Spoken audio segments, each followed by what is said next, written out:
Hello friends, welcome back to my YouTube channel Vaishnavi free education classes. So friends,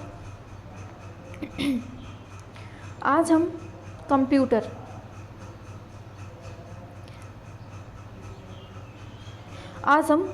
पढ़ेंगे। और जितना भी जो सरकारी स्कूलों में किताबें चलती हैं 6, 7, 8 की, इसमें जितना भी कंप्यूटर का सिलेबस दिया हुआ है वो ही सिलेबस अपने सुपर टेट में भी है। आप सभी लोग जान रहे होंगे। तो कक्षा 6, 7, 8 की जो बुक हैं वो सुपर टेट के हिसाब से सफिशिएंट हैं। आप समझते हैं इस बात को? हाँ। तो जो कक्षा 6, 7, 8 की बुक हैं उनको आज हम डिस्कस करेंगे। और ये सुपर टेट के दृष्टिकोण से मोस्ट इम्पॉर्टेंट है और अदर एग्ज़ाम के लिए भी उतना ही इम्पॉर्टेंट है जहाँ पर कंप्यूटर पूछी जाती है। ठीक है। और तो चलिए स्टार्ट करते हैं। तो कंप्यूटर के लिए जो मोस्ट इम्पॉर्टेंट है, इस वीडियो में हम क्लास 6, 7 एंड 8 कंप्लीट केवल एक वीडियो में हम कंप्लीट करेंगे। और इतने से ही लगभग सुपर टेट में पूछा जाएगा। इसके बाद आपको क्या करना है? इस वीडियो को पढ़ने के बाद आपको केवल प्रैक्टिस सेट करना है। क्या? केवल प्रैक्टिस सेट करना है। वो भी ऐसा प्रैक्टिस सेट जो केवल सुपर टेट को ही देखते हुए बनाया गया हो। किसको? सुपर टेट को देखते हुए ही केवल बनाया गया हो, उस प्रैक्टिस सेट को सॉल्व करना है। क्योंकि अदर एग्ज़ाम्स में जो लेवल होता है वो हाई चला जाता है, या फिर थोड़ा सा लो हो जाता है, या बहुत ज़्यादा हाई हो जाता है। इसलिए पहले तो जिसको जो भी एग्ज़ाम देना है वो इस वीडियो को कंप्लीट पूरी तरह से देखे। फिर जिसको जिस जौन सा एग्ज़ाम देना है फिर उसका प्रैक्टिस सेट सॉल्व करें। ठीक है। वैसे मेरा मानना है कि जो भी अगर कोई एग्ज़ाम दे रहा है, कोई भी एग्ज़ाम में अगर कंप्यूटर आ रही है तो उसके लिए ये वीडियो रामबाण है। क्या है? रामबाण वीडियो है। ठीक है। और दूसरी बात, सुपर टेट के लिए ये बहुत इम्पॉर्टेंट है। सुपर टेट को ही ध्यान में रखकर मैं ये वीडियो बना रही हूँ। तो बहुत अच्छे से देखिएगा। ठीक है। इसमें कोई भी पॉइंट छूटेगा नहीं। और पूरा सबसे मेन बात तो ये है कि ये कक्षा 6, 7, 8 को बेस बनाकर बनाई गई है। ठीक है। तो चलिए स्टार्ट करते हैं। देखिए, उसमें कंप्यूटर की बुक में ये लाइन लिखी थी तो मुझे अच्छी लगी, तो मैंने कहा लाइए आपके साथ शेयर करती हूँ। पहुँच गए कंप्यूटर युग में, दुनिया सिमटी मुट्ठी में, अब तो युग ईमेल में आया, क्या लिखना है चिट्ठी में। नेटवर्किंग में जाल की तरह जुड़े परस्पर हैं कंप्यूटर, एक ओर प्रेषक है बैठा, दूसरी ओर रिसीवर बैठा। डेटा ट्रांसमिशन के माध्यम से वे आपस में जुड़ते हैं, भौगोलिक दूरी कितनी हो बात परस्पर करते हैं। तो चलिए स्टार्ट करते हैं। तो देखिए, पहले हम कक्षा 6 मतलब क्लास 6 की जो कंप्यूटर है वो हम कंप्लीट करेंगे। फिर इसके बाद हम 7th की कंप्लीट करेंगे, फिर 8th की। फिर इस तरह से हमारी कंप्लीट वीडियो एक बन जाएगी। ठीक है। तो देखिए, कक्षा 6 की हम स्टार्ट करते हैं। तो इसमें हमें क्या क्या पढ़ना है? कंप्यूटर की भाषा एवं गुण पढ़ना है, कंप्यूटर का विकास और कंप्यूटर के प्रकार पढ़ने हैं, और फिर हार्डवेयर एवं सॉफ्टवेयर पढ़ना है। ठीक है। और फिर पर्सनल कंप्यूटर के भाग एवं कार्य कंप्यूटर के उपयोग पढ़ने हैं। और हाँ, एक बात, मैंने वीडियो में अंडरलाइन कर दिया है और टिक भी लगा दिए हैं जहाँ से इम्पॉर्टेंट क्वेश्चन बनते हैं। बाकी पढ़ेंगे तो हम पूरा, लेकिन आपको वो पॉइंट ज़रूर देखने हैं, बहुत अच्छे से देखने हैं जहाँ पर अंडरलाइन होगा। ठीक है। तो चलिए स्टार्ट करते हैं। आप टेलीविज़न तथा रेडियो पर अपने पसंदीदा कार्यक्रम, कार्टून तथा समाचार को देखते और सुनते होंगे। इसी प्रकार आप अथवा आपके मित्र ने रेलवे प्लेटफॉर्म पर टिकट आरक्षण करते हुए भी देखा होगा। उसमें सामने बैठा एक व्यक्ति टेलीविज़न के आकार की मशीन को बार बार देखता है और प्लास्टिक के बटन को बार बार दबाता है। टेलीविज़न के आकार का दिखने वाला भाग ही कंप्यूटर का एक भाग मॉनिटर है। समझ गए? तो टेलीविज़न के आकार का दिखने वाला जो भाग होता है उसे हम क्या कहते हैं? कंप्यूटर का ही एक भाग है जिसे हम मॉनिटर कहते हैं। तथा वह जिस बटन जैसी संरचना पर उंगली चला रहा है वह क्या है? कुंजी पटल। क्या कहते हैं? कीबोर्ड कहते हैं। बिल्कुल बेसिक से पढ़ा रहे हैं, इसलिए बिल्कुल बहुत अच्छे से ध्यान दीजिएगा और मैं जहाँ अंडरलाइन करूँगी वहाँ आपको बहुत अच्छे से याद करना है और उस पॉइंट को बिल्कुल नहीं छोड़ना है। मैं अंडरलाइन वहीं करूँगी जहाँ इम्पॉर्टेंट होगा। ठीक है? कंप्यूटर एक इलेक्ट्रॉनिक उपकरण है, तो पूछ लिया जाता है क्वेश्चन देकर, कंप्यूटर है इलेक्ट्रॉनिक डिवाइस है, मैकेनिकल डिवाइस है, और ऐसे करके ऑप्शन दे देता है। तो क्या है? इलेक्ट्रॉनिक डिवाइस है। इसका प्रयोग सामान्यतः उन स्थानों पर किया जाता है जहां कार्य तेज एवं अत्यधिक मात्रा में किया जाता है। कंप्यूटर की परिकल्पना, ये इम्पॉर्टेंट है, कंप्यूटर की परिकल्पना सर्वप्रथम 1833 में सर चार्ल्स बेबेज ने की थी, इसलिए इन्हें आधुनिक कंप्यूटर का जनक माना जाता है। तो आधुनिक कंप्यूटर का जनक किसको मानते हैं? चार्ल्स बेबेज को। इन्होंने परिकल्पना कब दी थी? 1833 में दी थी। ठीक है, याद हो जाएगा। अब देखते हैं आगे। आगे ये दिया है, इसको देख लेते हैं। ये हैं अपने चार्ल्स बेबेज जी। ठीक है, Charles Babbage. Sir Charles Babbage 1833 में स्वचालित कैलकुलेटर अर्थात कंप्यूटर की परिकल्पना दी थी। मतलब इन्होंने कंप्यूटर तो बना दिया था लेकिन उसको नाम क्या दे रहे थे? कैलकुलेटर बोल रहे थे बार बार। ठीक है, तो यही चीज़ यहाँ लिखी है कि कंप्यूटर की परिकल्पना सर्वप्रथम 1833 में सर चार्ल्स बेबेज ने की थी, इसलिए इन्हें आधुनिक कंप्यूटर का जनक माना जाता है। तो इतना समझ गए होंगे। ठीक है,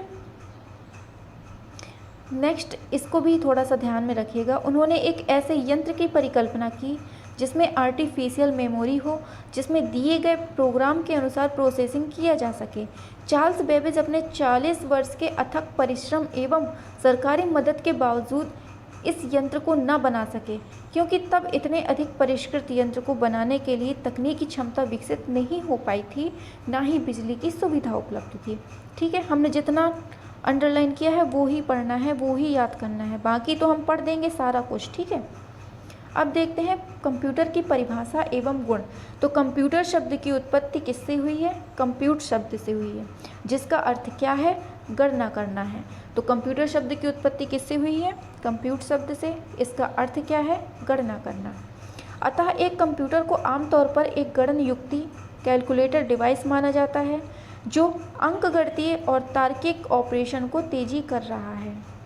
अंकगणितीय और लॉजिकल ऑपरेशन को तेजी से कर रहा है। लेकिन अधिक सही तौर पर कहा जाए तो कंप्यूटर का उपयोग सिर्फ गणना तक ही सीमित नहीं है। आज इसका उपयोग म्यूज़िक, ग्राफिक्स, इंटरनेट आदि कई अन्य क्षेत्र में भी हो रहा है। अतः हम कह सकते हैं कि ये इम्पॉर्टेंट लाइन आ रही है, तो इसको बिल्कुल से अच्छे से पढ़ लीजिएगा। ठीक है, यह एक इलेक्ट्रॉनिक युक्ति है। क्या है इलेक्ट्रॉनिक युक्ति? कंप्यूटर के बारे में। ठीक है, तो कंप्यूटर एक इलेक्ट्रॉनिक युक्ति है जो निर्देशों के एक सेट, जिसे प्रोग्राम कहते हैं, पूछा जाता है कि निर्देशों के एक सेट को क्या कहते हैं? तो प्रोग्राम कहते हैं। इसके अनुसार विभिन्न प्रकार के कार्य करता है। इसके बाद यह परिणाम रिजल्ट का प्रदर्शन करता है। रिजल्ट का मतलब शो करता है या प्रिंट करता है। यह डाटा का एक्सेस, स्वीकारना, स्टोर, भंडार एवं मैनिपुलेट, हेर फेर करना भी करता है। तो यह एक इलेक्ट्रॉनिक डिवाइस है जो निर्देशों के एक सेट, जिसे हम प्रोग्राम कहते हैं, इसके अनुसार विभिन्न प्रकार के कार्य करता है। इसके बाद यह परिणाम रिजल्ट को डिस्प्ले करता है और यह डाटा को एक्सेस, स्वीकारता है और स्टोर करता है और मैनिपुलेट करता है। ठीक है, नेक्स्ट पर चलते हैं। अब आ जाता है कंप्यूटर का विकास। तो कंप्यूटर का विकास पहले गणना के लिए प्रयोग में लाई जाने वाली युक्तियों में यांत्रिक मतलब मैकेनिकल डिवाइसें थीं। जैसे अबेकस को पहला कंप्यूटर कहा जाता है। तो पूछा जाएगा पहला कंप्यूटर का नाम क्या था, तो अबेकस था। क्या था? अबेकस। इसके बाद पास्कल, लॉरेंज, जैकब, एटोसॉफ्टबेरी आदि ने कई डिवाइसें बनाई, किंतु फिर भी किसी भी डिवाइस में मेमोरी नहीं थी। फिर 17वीं शताब्दी में चार्ल्स बेबेज ने एनालिटिकल और डिफरेंस इंजन मशीन का आविष्कार किया और उसमें मेमोरी को डाला। तो पूछा जाएगा किस शताब्दी में मेमोरी का यूज हुआ? 17वीं शताब्दी में। चार्ल्स बेबेज ने कौन सी मशीन का आविष्कार किया था, कौन से कंप्यूटर का? तो एनालिटिकल और डिफरेंस मशीन का, ठीक है, और उसी में उसको मेमोरी को डाला था। हो गया याद? अब ये देखते हैं आगे। आज के कंप्यूटर, उक्त मशीन के आविष्कार से ही आधुनिक कंप्यूटर युग की शुरुआत हुई। समझ गए? बाद में आज के सभी कंप्यूटर में मेमोरी बड़ी विशेषता है। तो आज के सभी कंप्यूटर्स में आप देख रहे हैं मेमोरी एक अलग ही रोल करती है। इसी कारण चार्ल्स बेबेज को कंप्यूटर का जनक कहा जाता है। किसको? चार्ल्स बेबेज को कंप्यूटर का जनक कहते हैं। याद हो गया? एनिएक प्रथम इलेक्ट्रॉनिक कंप्यूटर है। इम्पॉर्टेंट है, याद रखिएगा। यहीं से इलेक्ट्रॉनिक कंप्यूटर्स का युग शुरू होता है। इलेक्ट्रॉनिक कंप्यूटर्स को 5 जनरेशन में बांटा गया है। तो क्या है? आज के सभी कंप्यूटर में मेमोरी सबसे बड़ी विशेषता है। चार्ल्स बेबेज को कंप्यूटर का जनक कहा जाता है। एनिएक प्रथम इलेक्ट्रॉनिक कंप्यूटर है। यहीं से इलेक्ट्रॉनिक कंप्यूटर्स का युग शुरू हुआ। इलेक्ट्रॉनिक कंप्यूटर्स को 5 जनरेशन में बांटा गया है। तो अब ये 5 जनरेशन हम देख लेते हैं, ये दी हुई हैं। तो पाँचों जनरेशन हम अच्छे से पढ़ते हैं, ठीक है।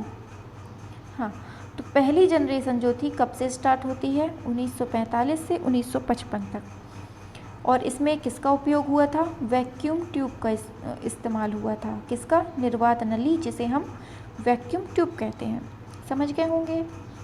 दूसरे में इम्पॉर्टेंट है, पूछा जाता है कि पहली जो जनरेशन थी उसमें किसका यूज़ हुआ? तो वैक्यूम ट्यूब का हुआ। और दूसरी जो जनरेशन आई वो 1955 से लेकर 1964 तक आई थी। और इसमें किसका यूज हुआ था? इसमें ट्रांजिस्टर का यूज हुआ था। किसका यूज हुआ था? ट्रांजिस्टर का। तो पहले में वैक्यूम ट्यूब, दूसरे में ट्रांजिस्टर। तीसरा आता है तीसरी जनरेशन में 1964 से लेकर 1975 तक। इसमें किसका यूज होता है? आईसी चिप का, ठीक है, आईसी चिप का यूज होता है। फिर चौथी जनरेशन में क्या होता है? इसमें प्रोसेसर का यूज होता है। तो चौथी जनरेशन में प्रोसेसर का यूज होता है। पांचवी जनरेशन जो आती है उसमें हम जो नई टाइप की इंटीग्रेटेड सर्किट चिप आती है, आईसी चिप, नई टाइप की चिप यूज हुई थी। तो पहले में वैक्यूम ट्यूब, दूसरे में ट्रांजिस्टर, तीसरे में इंटीग्रेटेड सर्किट चिप, चौथे में प्रोसेसर और पांचवें में नई टाइप की इंटीग्रेटेड सर्किट चिप। तो ये आपको बिल्कुल से रटा होना चाहिए, क्योंकि एक क्वेश्चन यहाँ से निश्चित होता है सुपर टेट के लिए, तो मोस्ट इम्पॉर्टेंट है, ठीक है। आप लोग समझ रहे होंगे कि कहाँ से क्वेश्चन बनने हैं, और मैंने सारा कुछ टिक कर दिया है, ठीक है। नेक्स्ट पर चलते हैं। आता है अब कंप्यूटर के प्रकार। क्या? कंप्यूटर के प्रकार। कंप्यूटर को उनके आकार और कार्य करने की क्षमता के आधार पर निम्नवत विभाजित किया जा सकता है, जो निम्नलिखित है। एप्लीकेशन के आधार पर, तो एप्लीकेशन के आधार पर इसको 3 भागों में बांटते हैं। कितने में? 3 भागों में। पहला, ठीक है, 3 भागों में बांटते हैं, तो इसको पढ़ लेते हैं। इसके जो 3 भाग हैं उनको पढ़ लेते हैं हम, ठीक है। तो 3 भागों में बांटा है। पहला है एनालॉग कंप्यूटर, दूसरा है डिजिटल कंप्यूटर, तीसरा है हाइब्रिड कंप्यूटर। किसके आधार पर बांटा है? एप्लीकेशन के आधार पर, ठीक है। Analog, digital, hybrid. अब एनालॉग क्या होता है?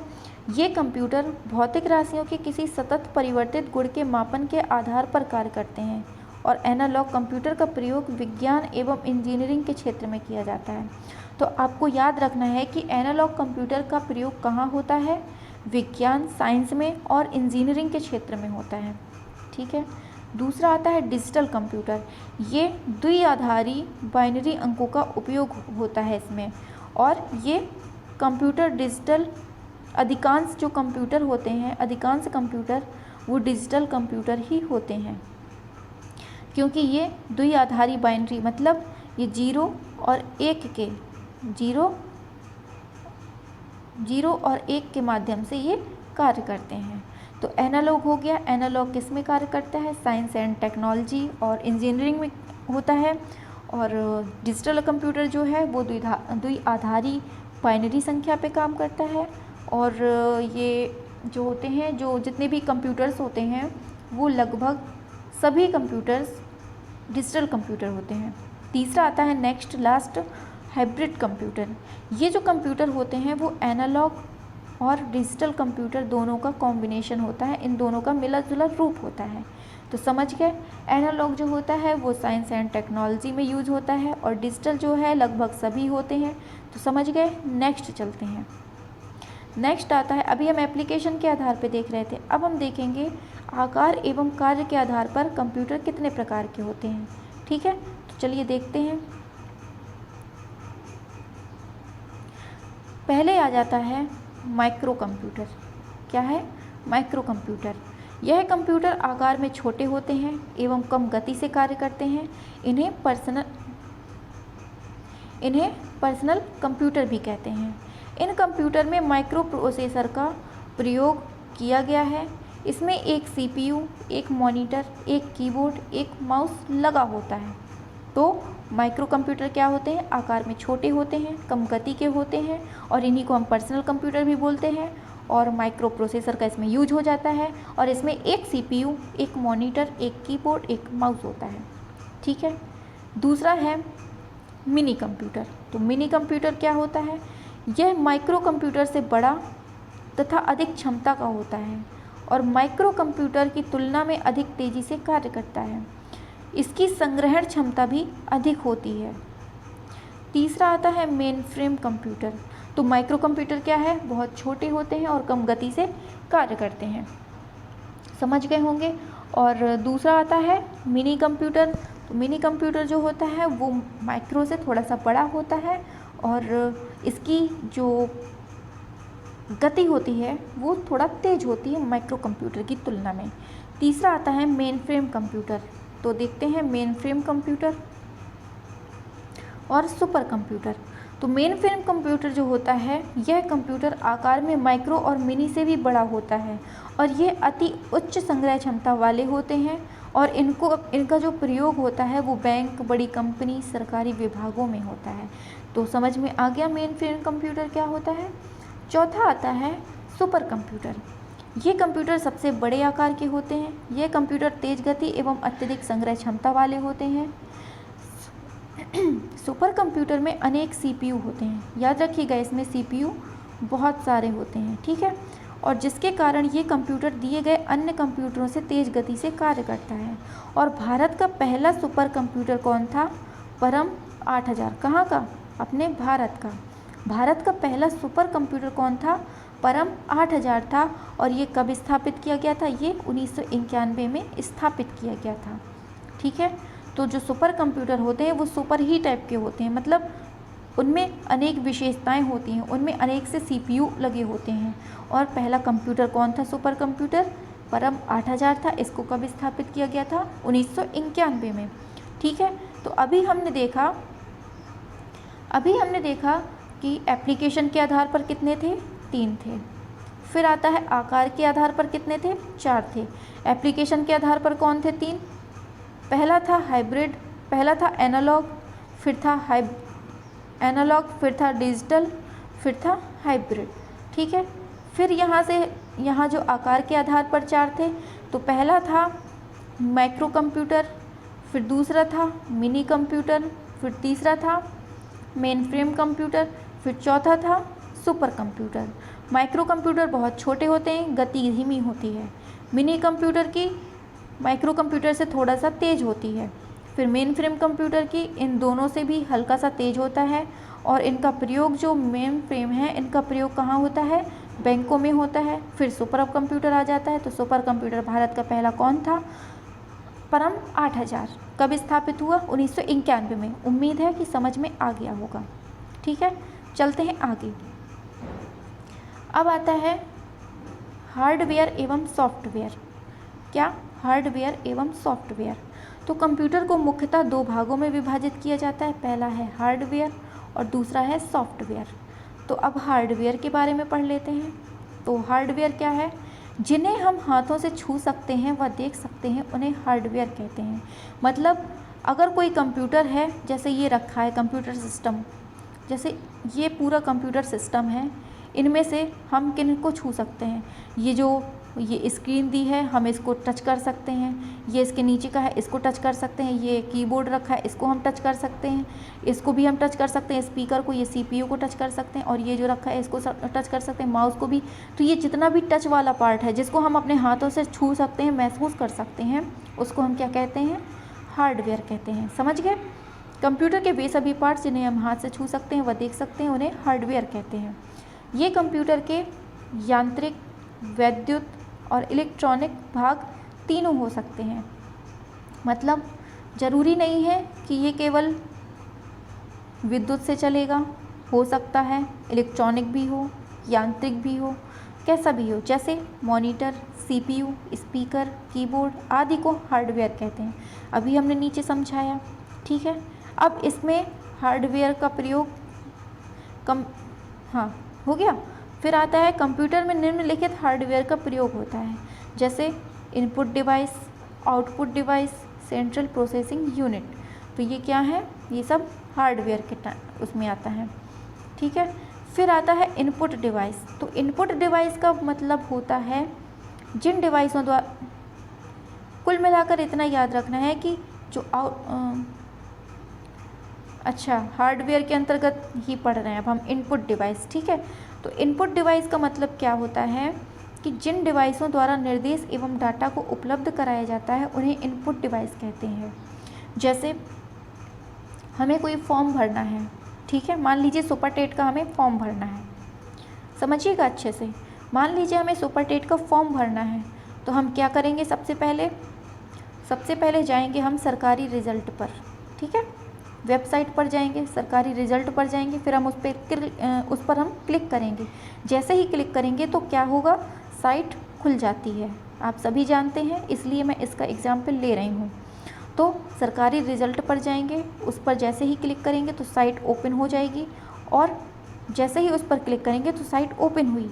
तो हमने क्या किया? इनपुट दिया, मतलब हमने उसको ऑर्डर दिया एक तरह से। इनपुट का मतलब ऑर्डर जैसा ही समझ लीजिए। हमने उसको ऑर्डर दिया कि तुम सरकारी रिजल्ट में सुपर टेट की साइट खोलो, तो उसने खोल दिया। तो इसी को हम इनपुट बोलते हैं, ठीक है। कंप्यूटर में अनेक प्रकार के इनपुट डिवाइस का प्रयोग किए जाते हैं, जैसे कीबोर्ड से ही हमने लिखा होगा, समझ गए?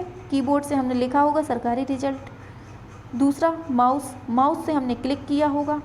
स्कैनर से अंदर ही अंदर जब हम प्रिंट आउट निकलाते हैं तो स्कैनर का यूज़ होता है। और जो भी होता है टच स्क्रीन भी एक तरह से, जब हम सरकारी रिजल्ट डालेंगे तो टच स्क्रीन का यूज होगा। वेब कैमरा, जब हम फॉर्म भरेंगे तो उसमें फ़ोटोज़ लगती हैं, तो उस हिसाब से समझ लीजिए वेब कैमरा। लाइट पेन का यूज होगा, ठीक है। तो इन सब से समझ लीजिए कि ये इनपुट डिवाइस होती हैं, समझ गए। दूसरा चलते हैं आउटपुट डिवाइस। क्या है? Output device. तो आउटपुट डिवाइस क्या होती है? कंप्यूटर में वे डिवाइस जिसके माध्यम से कंप्यूटर सिस्टम से सूचना या रिजल्ट को हार्ड कॉपी के रूप में प्रिंटर पर या सॉफ्ट कॉपी के रूप में मॉनिटर पर प्रदान की जाती है, जैसे monitor, printer, speaker, multimedia projector. तो ये सब आउटपुट होते हैं। अब देखिए, हमने क्या किया था? ऑर्डर दिया था कंप्यूटर को कि तुम हमारी सरकारी रिजल्ट की साइट को खोलो और सुपर टेट की साइट खोलो, ठीक है। सुपर टेट की हमें साइट खोलो, तो उसने साइट खोल दी सुपर टेट की। अब जो सुपर टेट की उसने साइट खोलकर हमको क्या दिया? रिज़ल्ट दिया ना। हमने उसको ऑर्डर दिया था कि तुम सरकारी रिजल्ट खोलो, क्योंकि हमने सरकारी रिजल्ट डाला था, ये हमारा इनपुट था। लेकिन जब वो खुल के हमारे सामने साइट खुल गई, उसमें आ गया सब कुछ, तो वो हमारा रिजल्ट हुआ ना एक तरह से। इसी को हम आउटपुट बोलते हैं, जो हमें रिज़ल्ट मिलता है। तो ऑर्डर देना क्या होता है? इनपुट होता है, और उसका रिज़ल्ट प्राप्त करना क्या होता है? आउटपुट होता है। समझ गए होंगे। तो तो अब देखते हैं क्या लिखा है। वे डिवाइस जिनके माध्यम से कंप्यूटर सिस्टम से सूचना या रिजल्ट को हार्ड कॉपी के रूप में, प्रिंटर या सॉफ्ट कॉपी के रूप में प्रदान किया जाता है, जैसे मॉनिटर हो गया। अब देखिए रिजल्ट खुलकर आएगा, जैसे ही मतलब साइट खुलकर आएगी हमें रिजल्ट मिलेगा तो किस पर खुलकर मिलेगा, ये मॉनिटर होता, ये देखिए ये जो कंप्यूटर होता है, जैसे ये एक सेकेंड हम अच्छे से समझाते हैं। ये जैसे कंप्यूटर है, ठीक है। अब जब हमें रिज़ल्ट मिलेगा, जब हमने सरकारी रिज़ल्ट की साइट खोली, उसमें हमें अपनी वेबसाइट मिली, जो मतलब सुपरटेट की जो वो पेज खुला फॉर्म भरने के लिए, वो एक तरह से रिज़ल्ट हुआ। तो वो रिज़ल्ट कहाँ पर खुलेगा, जो ये स्क्रीन है कंप्यूटर की, इसी पर तो खुलेगा। और इसी स्क्रीन को हम क्या कहते हैं, मॉनिटर कहते हैं। ये जो चारों तरफ ये जो फैला हुआ है ये, इसको हम मॉनिटर कहते हैं। तो किस पे खुलेगा रिज़ल्ट, तो ये मॉनिटर पर खुलेगा। दूसरा है प्रिंटर। जब हम उसका रिज़ल्ट, जब पूरा फॉर्म भर जाएगा तो उसमें किस में हमें लास्ट में प्रिंट आउट मिलता है ना, तो प्रिंटर का भी यूज होता है आउटपुट के लिए।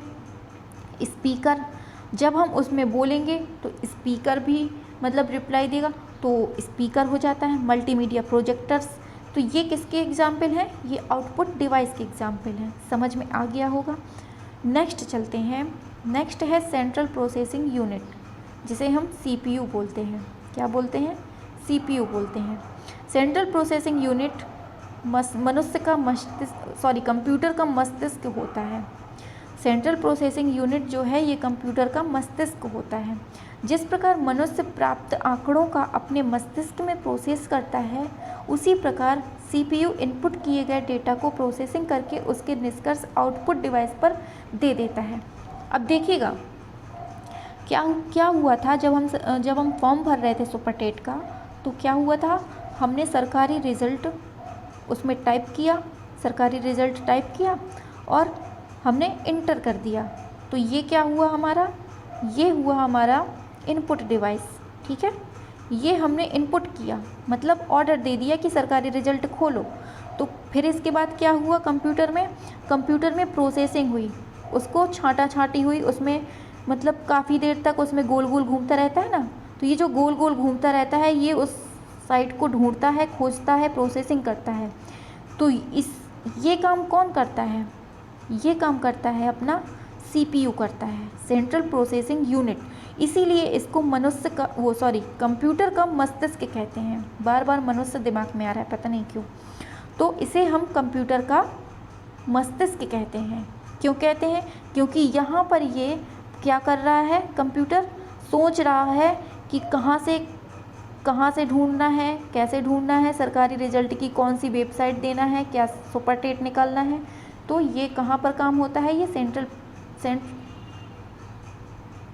तो ये कहाँ पर होता है, ये सेंट्रल प्रोसेसिंग यूनिट में होता है, ठीक है। ये क्या हो गया, फिर से करना पड़ेगा। तो हमने क्या किया था पहले कि ये सरकारी रिज़ल्ट की साइट पर हम गए, तो ये क्या हुआ, इनपुट हुआ, ठीक है, इनपुट हुआ। फिर हमने क्या किया, ये इनपुट जो हुआ ये क्या है, ऑर्डर हुआ, ऑर्डर दिया हमने तो इनपुट हो गया। फिर ये प्रोसेसिंग करता है, गोल गोल घूमता है। ये किस में घूमता है, ये सीपीयू में घूमता है। मतलब सेंट्रल प्रोसेसिंग यूनिट, जिसे हम कंप्यूटर का मस्तिष्क कहते हैं, ये खंगालता है कि क्या इन्होंने ऑर्डर दिया है और मुझे क्या इनका रिज़ल्ट देना है। तो ये पूरी प्रोसेसिंग कर लेता है और फिर इसके दिमाग में एकदम की आइडिया आ जाता है कि हाँ, इन्होंने सरकारी रिज़ल्ट में सुपरटेट मांगा है। तो ये तुरंत हमें सुपरटेट की साइट खोलकर दे देता है। किसकी, सुपरटेट की साइट खोलकर हमें दे देता है। और इसको हम कहते हैं आउटपुट। क्या कहते हैं, आउटपुट। और इसी को हम रिज़ल्ट बोलते हैं। तो ये जो सरकारी रिज़ल्ट की हमने साइट डाली, ये इनपुट था, एक तरह से ऑर्डर। और सीपीयू ने क्या किया, इसको प्रोसेस किया और समझा कि इन्होंने हमसे सरकारी रिज़ल्ट के अंतर्गत सुपरटेट की मांग की है, तो हम उसको रिज़ल्ट सुपरटेट में दें। तो इन्होंने सुपरटेट दे दिया, इसी को हम आउटपुट बोलते हैं और इसी को रिज़ल्ट। बहुत अच्छे से समझ में आ गया होगा। अगर यहाँ से भी समझ में नहीं आया तो मुझे नहीं लगता कि कहीं और आपको समझ में आएगा, क्योंकि मैं इतना बेसिक से, मैं ना एक तरह से बिल्कुल से बेसिक से, जैसे छोटे बच्चों को छोटा आ, बड़ा आ, छोटी ई, बड़ी ई पढ़ाया जाता है ना, उस हिसाब से मैं आपको समझा रही हूँ कि कहीं भी गलती ना हो, क्योंकि आजकल कंप्यूटर का ज़माना है और आप लोग सभी लोग यूज करते हैं, इसलिए बहुत अच्छे से समझा रही हूँ, तो आप अच्छे से समझिए। और जहाँ भी मैं अंडरलाइन कर रही हूँ उस पॉइंट को तो बिल्कुल से दिमाग में छाप लेना है, ठीक है। और अगर आपने अभी तक हमारा चैनल सब्सक्राइब नहीं किया है तो सब्सक्राइब कर लीजिए।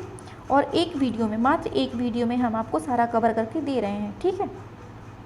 चलते हैं नेक्स्ट। तो समझ में आ गया होगा CPU क्या है। CPU कंप्यूटर का मस्तिष्क है, और क्यों है ये भी हमने बता दिया। जिस प्रकार मनुष्य प्राप्त आंकड़ों का अपने मस्तिष्क में प्रोसेस करता है, उसी प्रकार CPU इनपुट किए गए डेटा को प्रोसेस करके उसका निष्कर्ष यानी रिजल्ट आउटपुट डिवाइस पर दे देता है। हार्डवेयर के कितने प्रकार हैं अब ये है कीबोर्ड, माउस, मॉनिटर, स्पीकर। अभी हमने देखा हार्डवेयर क्या था, जिसको हम टच कर सकते हैं, ठीक है। अब देखिए कीबोर्ड। कीबोर्ड क्या करते हैं। कीबोर्ड एक इनपुट डिवाइस है, याद रखिएगा इनपुट है कीबोर्ड से, क्योंकि हम सरकारी रिजल्ट अभी हम ऊपर देख चुके हैं, क्या बताना, ठीक है। तो इनपुट डिवाइस है, इसके द्वारा प्रोग्राम एवं डाटा को कंप्यूटर में एंटर किया जाता है। कंप्यूटर का कीबोर्ड टाइपराइटर के कीबोर्ड से लगभग मिलता जुलता है। इसमें कितनी बटनें होती हैं इम्पॉर्टेंट है। कीबोर्ड में 104 बटनें होती हैं। कितनी? 104 बटनें होती हैं, इम्पॉर्टेंट है, याद रखिएगा। नेक्स्ट है माउस। अब माउस के बारे में, माउस एक कैसी डिवाइस है, पॉइंटिंग डिवाइस है, नोट करिएगा। अगर आपको नोट्स बनाना है तो आप आराम से नोट्स बनाइए, कोई दिक्कत वाली बात नहीं है।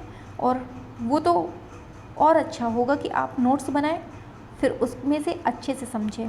बाकी यहाँ तो पढ़ा ही रही हूँ मैं, अगर खुद का नोट्स बन रहा है तो बहुत अच्छी बात है। तो माउस एक कौन सी डिवाइस है, पॉइंटिंग डिवाइस है, जिसके द्वारा आप बिना किसी कीबोर्ड के कंप्यूटर का नियंत्रण कर सकते हैं। मतलब अगर आप हमें कीबोर्ड यूज़ नहीं कर रहे हैं तो माउस से ही केवल आप कंप्यूटर का नियंत्रण कर सकते हैं। इसे एक हाथ से पकड़ा जाता है और एक फ्लैट सतह पर चलाया जाता है। माउस का प्रयोग स्केचेस, डायग्राम्स आदि ड्रा करने में तथा निर्देश देने में किया जाता है। आप सभी जानते होंगे माउस कितने प्रकार का होता है, तो ये इम्पॉर्टेंट क्वेश्चन हो जाता है। माउस कितने प्रकार का होता है, तो ये 2 प्रकार का होता है। कितने प्रकार का? 2 प्रकार का। पहला होता है मैकेनिकल माउस, दूसरा होता है ऑप्टिकल माउस, जिसमें 2 बटनें होती हैं, लेफ़्ट और राइट बटन। तीसरी बटन जो होती है वो स्क्रॉल बटन भी होती है, ठीक है। जब माउस को समतल सतह पर इधर उधर सरकाते हैं, घुमाते हैं, तो मॉनिटर की स्क्रीन पर तीर का निशान निर्देशानुसार होता है। जैसे ये बना है, ऐसा ही मॉनिटर की स्क्रीन पर आ जाता है ना। तो बस यही बात है।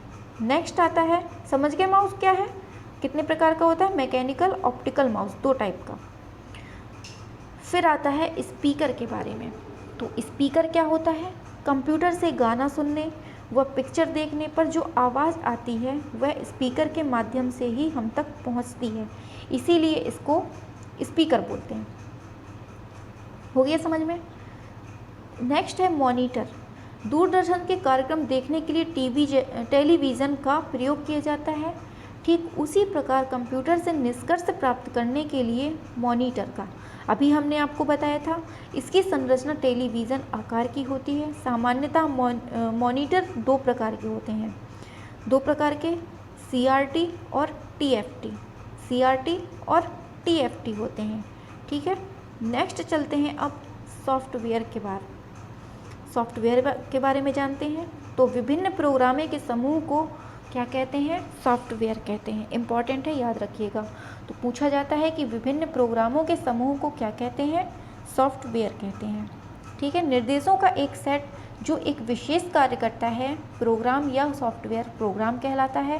प्रोग्राम के निर्देश कंप्यूटर को इनपुट कार्य करने, डेटा को प्रोसेसिंग करने और रिजल्ट को आउटपुट करने के लिए निर्देशित करते हैं। जिस प्रकार मनुष्य किसी कार्य को करने के लिए वस्तुओं को आँखों से देखता है, कानों से सुनता है तथा नाक से सूंघता है। तत्पश्चात वह अपने मस्तिष्क में उन पर विचार करता है। विचार करने के बाद ही उसका उत्तर देता है। ठीक उसी प्रकार कंप्यूटर का भी कार्य करने के लिए उस डेटा को कीबोर्ड, माउस, स्कैनर आदि के माध्यम से लेता है। तत्पश्चात CPU उसका प्रोसेस करता है और प्रोसेस करने के बाद उसका उत्तर मॉनिटर पर देता है। अभी हमने ये पूरी प्रक्रिया बता दी है। ठीक है, नेक्स्ट चलते हैं। अब इनके भाग और कार्य देख लेते हैं। तो पर्सनल कंप्यूटर के भाग एवं कार्य क्या हैं? पर्सनल कंप्यूटर को कितने भागों में बांटा गया है? 3 भागों में, डेस्कटॉप, लैपटॉप, पामटॉप। किसमें? पर्सनल कंप्यूटर को कितने भागों में बांटा है? Desktop, laptop, palmtop. तो डेस्कटॉप क्या होता है? पर्सनल कंप्यूटर का सबसे ज़्यादा प्रयोग किए जाने वाला जो कंप्यूटर है वो कौन सा है? वो डेस्कटॉप है। यह एक ऐसा कंप्यूटर है जिसे किसी मेज पर रखकर प्रयोग किया जाता है, इसलिए इसे डेस्कटॉप या डेस्कटॉप कहते हैं, PC कहते हैं। ठीक है, डेस्कटॉप समझ गए। दूसरा आता है लैपटॉप। लैपटॉप कंप्यूटर वे होते हैं जिनको व्यक्ति अपनी गोद में रखकर कार्य करता है। यह साइज में छोटे होते हैं। इन कंप्यूटर्स का व्यक्ति एक स्थान से दूसरे स्थान पर आसानी से ले जा सकता है। पावर के लिए बैटरी और AC विद्युत दोनों का प्रयोग इसमें होता है। समझ गए? डेस्कटॉप क्या होता है? जिसे हम मेज पर रखकर चलाते हैं। लैपटॉप क्या होता है? जिसे हम कहीं भी आसानी से ले जा सकते हैं, गोद पर रखकर भी चला सकते हैं, जैसे कि ये बना है, आप सभी जानते हैं। नेक्स्ट आता है पामटॉप। तो पामटॉप क्या होता है? ये कंप्यूटर लैपटॉप कंप्यूटर से छोटे होते हैं, जिनको हथेली पर रखकर चलाया जाता है तथा व्यक्ति अपनी जेब में रख सकता है। आजकल मोबाइल में भी यह सुविधा उपलब्ध होने लगी है। पामटॉप कंप्यूटर में कैलकुलेटर के समान बटनों वाला कीबोर्ड होता है और एक छोटी सी स्क्रीन होती है। यह बैटरी से चलाया जाता है। कुल मिलाकर पामटॉप क्या है? जैसा अपना मोबाइल होता है टच स्क्रीन टच वाला, उसी को हम पामटॉप कहते हैं। और तीनों एक बार फिर से देख लेते हैं, कोई कन्फ्यूज़न नहीं रह जाए। डेस्कटॉप मेज़ में रखने वाला, लैपटॉप कहीं भी आसानी से ले जाने वाला और गोद में रख के चलाने वाला, पामटॉप जेब में रखने वाला मोबाइल। ठीक है, समझ गए। अब पर्सनल कंप्यूटर के प्रमुख कार्य क्या हैं तो उनको भी समझ लेते हैं। ठीक है, तो समझ में तो आ रहा होगा ना आप सभी को। देखिए, अगर यहाँ समझ में नहीं आया तो फिर मैं गारंटी से कह सकती हूँ कि कहीं समझ में नहीं आएगा, क्योंकि मैं जो समझा रही हूँ बिल्कुल बेस लेवल से समझा रही हूँ, बिल्कुल बेसिक से समझा रही हूँ और हर एक पॉइंट क्लियर करती हुई चल रही हूँ। ठीक है, तो पर्सनल कंप्यूटर के प्रमुख कार्य क्या हैं?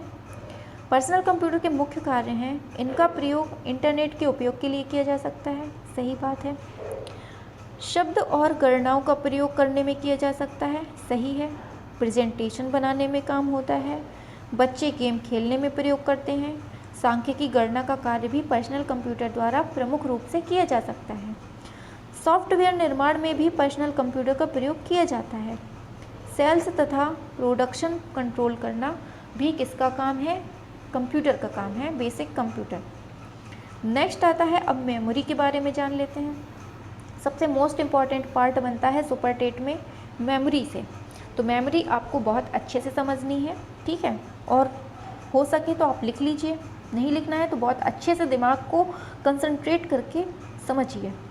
डेटा को स्थायी या अस्थायी रूप से संग्रहित करना ही मेमोरी कहलाता है। और ये कितने प्रकार की होती है? 2 प्रकार की होती है। कितने प्रकार की होती है? 2 प्रकार की होती है। पहली होती है रैम, दूसरी होती है रोम।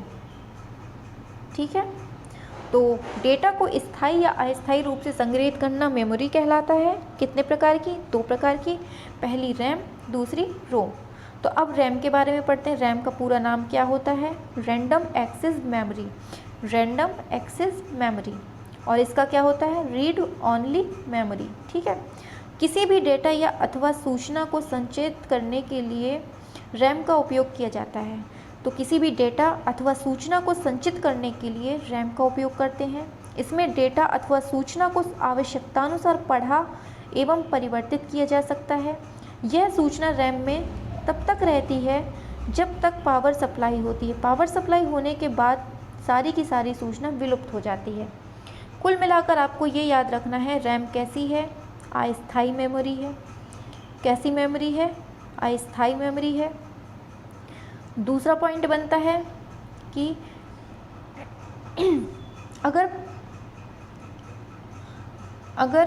अगर लाइट चली जाती है, जैसे आप कंप्यूटर पर कोई काम कर रहे हैं और अचानक से लाइट चली जाती है, तो आपने जो काम किया है बीच से तो बंद हो ही गया, लाइट चली गई। लेकिन अगर वापस से लाइट आती है, फिर आप कंप्यूटर खोलते हैं तो उसमें कुछ भी नहीं दिखेगा। जितना आपने काम किया वो सारा का सारा बर्बाद हो गया, तो वो आपको उसमें नहीं मिलेगा।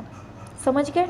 इसी को कहते हैं हम रैम, रैंडम एक्सेस मेमोरी।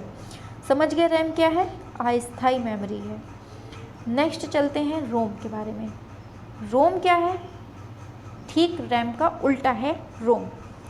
तो रोम है स्थायी मेमोरी, और जब पावर सप्लाई स्विच ऑफ हो जाती है तब भी मेमोरी में संग्रह किया डाटा लुप्त नहीं होता है। जबकि रैम में क्या हो रहा था? डाटा चला जाता था। लेकिन इसमें क्या होता है? जब लाइट चली जाती है तो जो काम हमने किया और वापस आने पर लाइट के वही काम हमें दोबारा मिल जाता है, उतना ही। तो ये स्थायी मेमोरी है, स्टेबल है, और जो रैम थी वो अनस्टेबल थी, यानी अस्थायी थी। समझ के?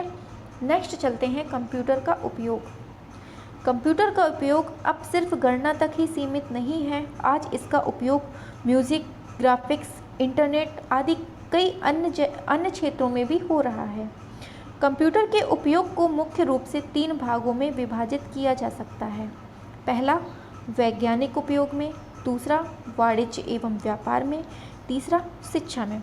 सभी लोग समझ रहे होंगे बहुत अच्छे से, ठीक है? हाँ, तो चलते हैं नेक्स्ट। कंप्यूटर के अन्य कार्य। कंप्यूटर से फ़ोटोकॉपी करना, फोटोग्राफी, फ़ोटो निकालना, बैंक, रेलवे स्टेशन, हवाई अड्डा, डाकखाने, बड़े बड़े उद्योग आदि में कंप्यूटर का उपयोग किया जा रहा है। कंप्यूटर में लगा इलेक्ट्रॉनिक सर्किट केवल मशीनी भाषा में ही समझ सकता है। ये इम्पॉर्टेंट है कि कंप्यूटर में जो इलेक्ट्रॉनिक सर्किट यूज़ होता है वो केवल मशीनी भाषा ही समझ सकता है। इस भाषा में केवल 2 ही अंकों का, अर्थात 0 और 1। इसके पहले हमने पढ़ा था कंप्यूटर द्विआधारी पर काम करता है, तो द्विआधारी यही है 0 और 1। क्या है? 0 और 1 है। इसे बाइनरी प्रणाली कहते हैं। इस प्रणाली में सारे अंकों, अक्षरों तथा चिन्हों को 0 और 1 के द्वारा अंकित किया जाता है। बाइनरी संख्या के प्रत्येक अंक को बिट कहा जाता है। बाइनरी संख्या के प्रत्येक अंक को क्या कहते हैं? बिट कहते हैं। तो अब देखते हैं, ये बहुत पूछा जाता है कंप्यूटर में, तो इसको याद रखिएगा। 4 बिट के बराबर क्या होता है? 1 निबल। ऐसे नहीं याद करना, उल्टा याद करना है हमको। कैसे? उल्टा याद करना है कि 1 निबल में कितने 4 बिट होते हैं। तो 1 निबल में कितने बिट? 4 बिट। 1 बाइट में कितने बिट? 8 बिट होते हैं। 1 किलोबाइट में कितने बिट? कितने बाइट? तो 1024 बाइट होते हैं। 1 मेगाबाइट में कितने? 1024 किलोबाइट होते हैं। 1 गीगाबाइट में 1024 मेगाबाइट होते हैं। और 1 टेराबाइट में कितने? तो 1024 गीगाबाइट होते हैं। ठीक है, नेक्स्ट चलते हैं। इसको याद करना है, ये बहुत इंपॉर्टेंट है, बिल्कुल से रटा होना चाहिए। ये सुपर टेट के लिए हो या फिर अन्य एग्ज़ाम में जिसमें भी कंप्यूटर आ रही है, ये रटा होना चाहिए। नेक्स्ट चलते हैं। अब हमने क्या सीखा था? कंप्यूटर का उपयोग सिर्फ गणना तक सीमित नहीं है। आज उसका उपयोग म्यूज़िक, ग्राफिक्स, इंटरनेट आदि कई क्षेत्र में हो रहा है। बिल्कुल सही बात है, पढ़ चुके हैं। 17वीं शताब्दी में चार्ल्स बेबेज ने एनालिटिकल इंजन और डिफरेंस मशीन का आविष्कार किया था। कब किया था? 1733 में। 1733 में किया था। इसमें मेमोरी को डाला और उक्त मशीन के आविष्कार से आधुनिक मशीन की शुरुआत हुई। इसी कारण चार्ल्स बेबेज को कंप्यूटर का जनक कहा जाता है। ENIAC प्रथम इलेक्ट्रॉनिक कंप्यूटर है। नेक्स्ट क्वेश्चन आता है, नेक्स्ट पॉइंट है, सेंट्रल प्रोसेसिंग यूनिट कंप्यूटर का मस्तिष्क होता है जो इनपुट किए गए डेटा को प्रोसेसिंग करके उसका निष्कर्ष आउटपुट पर दे देता है। जो हमने ऑर्डर दिया फिर उसको प्रोसेस करता है, उसी को हम CPU बोलते हैं। ठीक है। फिर नेक्स्ट आता है, माउस एक कैसी डिवाइस है?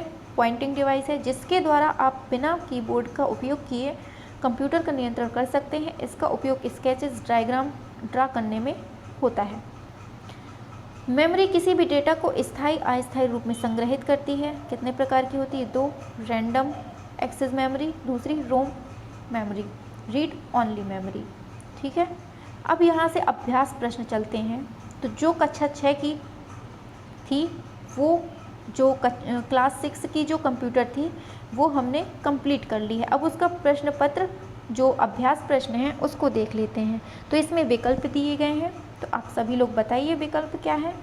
हालांकि मैंने टिक लगा दिए हैं, फिर भी आप अपने उससे बता दीजिए। 1 KB में कितने बाइट होते हैं? तो देखिए 1 KB बराबर होता है 1024 बाइट के। कितने? 1024 बाइट के। ठीक है। तो ऑप्शन ए सही हो जाता है। और ठीक है, नेक्स्ट, कौन सा आउटपुट डिवाइस है? आउटपुट पूछा है तो हमें आउटपुट का मतलब क्या होता है? रिजल्ट। रिजल्ट हमें कहाँ मिलता है? कीबोर्ड से मिलता है क्या रिजल्ट? बताइए। कीबोर्ड से तो हम ऑर्डर देते हैं। माउस से मिलता है क्या? बताइए। माउस से भी हम ऑर्डर देते हैं। स्कैनर से होता है क्या? बताइए। स्कैनर में भी हम ऑर्डर देते हैं। जबकि मॉनिटर जो होता है स्क्रीन, उसमें हम आउटपुट मिलता है। ठीक है। नेक्स्ट है, 1 बाइट किसके बराबर होता है? तो 1 बाइट किसके? 8 बिट के। अभी अभी हमने पढ़ा है। नेक्स्ट आ जाता है, अब रिक्त स्थान को भरना है। तो रिक्त स्थान को भरिए फटाक से फटाक से फटाक से फटाक से। हाँ, तो अब भरना है। तो अब दिख रहा है। CPU कंप्यूटर का क्या होता है? पेट होता है कि मस्तिष्क होता है कि हाथ होता है कि पैर होता है? बताइए क्या होता है? तो सही होता है मस्तिष्क होता है। कंप्यूटर निर्देश लेने के लिए किस यंत्र का प्रयोग करता है? निर्देश ले रहा है। निर्देश ले रहा है इसका मतलब कि हम उसको ऑर्डर दे रहे हैं तो वो निर्देश ले रहा है, तो इनपुट होगा। ठीक है। डेस्कटॉप कंप्यूटर किस पर रखकर प्रयोग कर सकते हैं? मेज में। और गोद में किसको रखकर? लैपटॉप को। माइक्रो कंप्यूटर में कितने CPU लगे होते हैं? तो माइक्रो कंप्यूटर में केवल एक CPU होता है, एक मॉनिटर होता है, एक माउस होता है, और जितनी भी सब क्वालिटी होती हैं सभी एक एक होती हैं। ठीक है। नेक्स्ट आता है अब सही और गलत। प्रिंटर कंप्यूटर का इनपुट डिवाइस है। बताइए क्या सही है ये बात?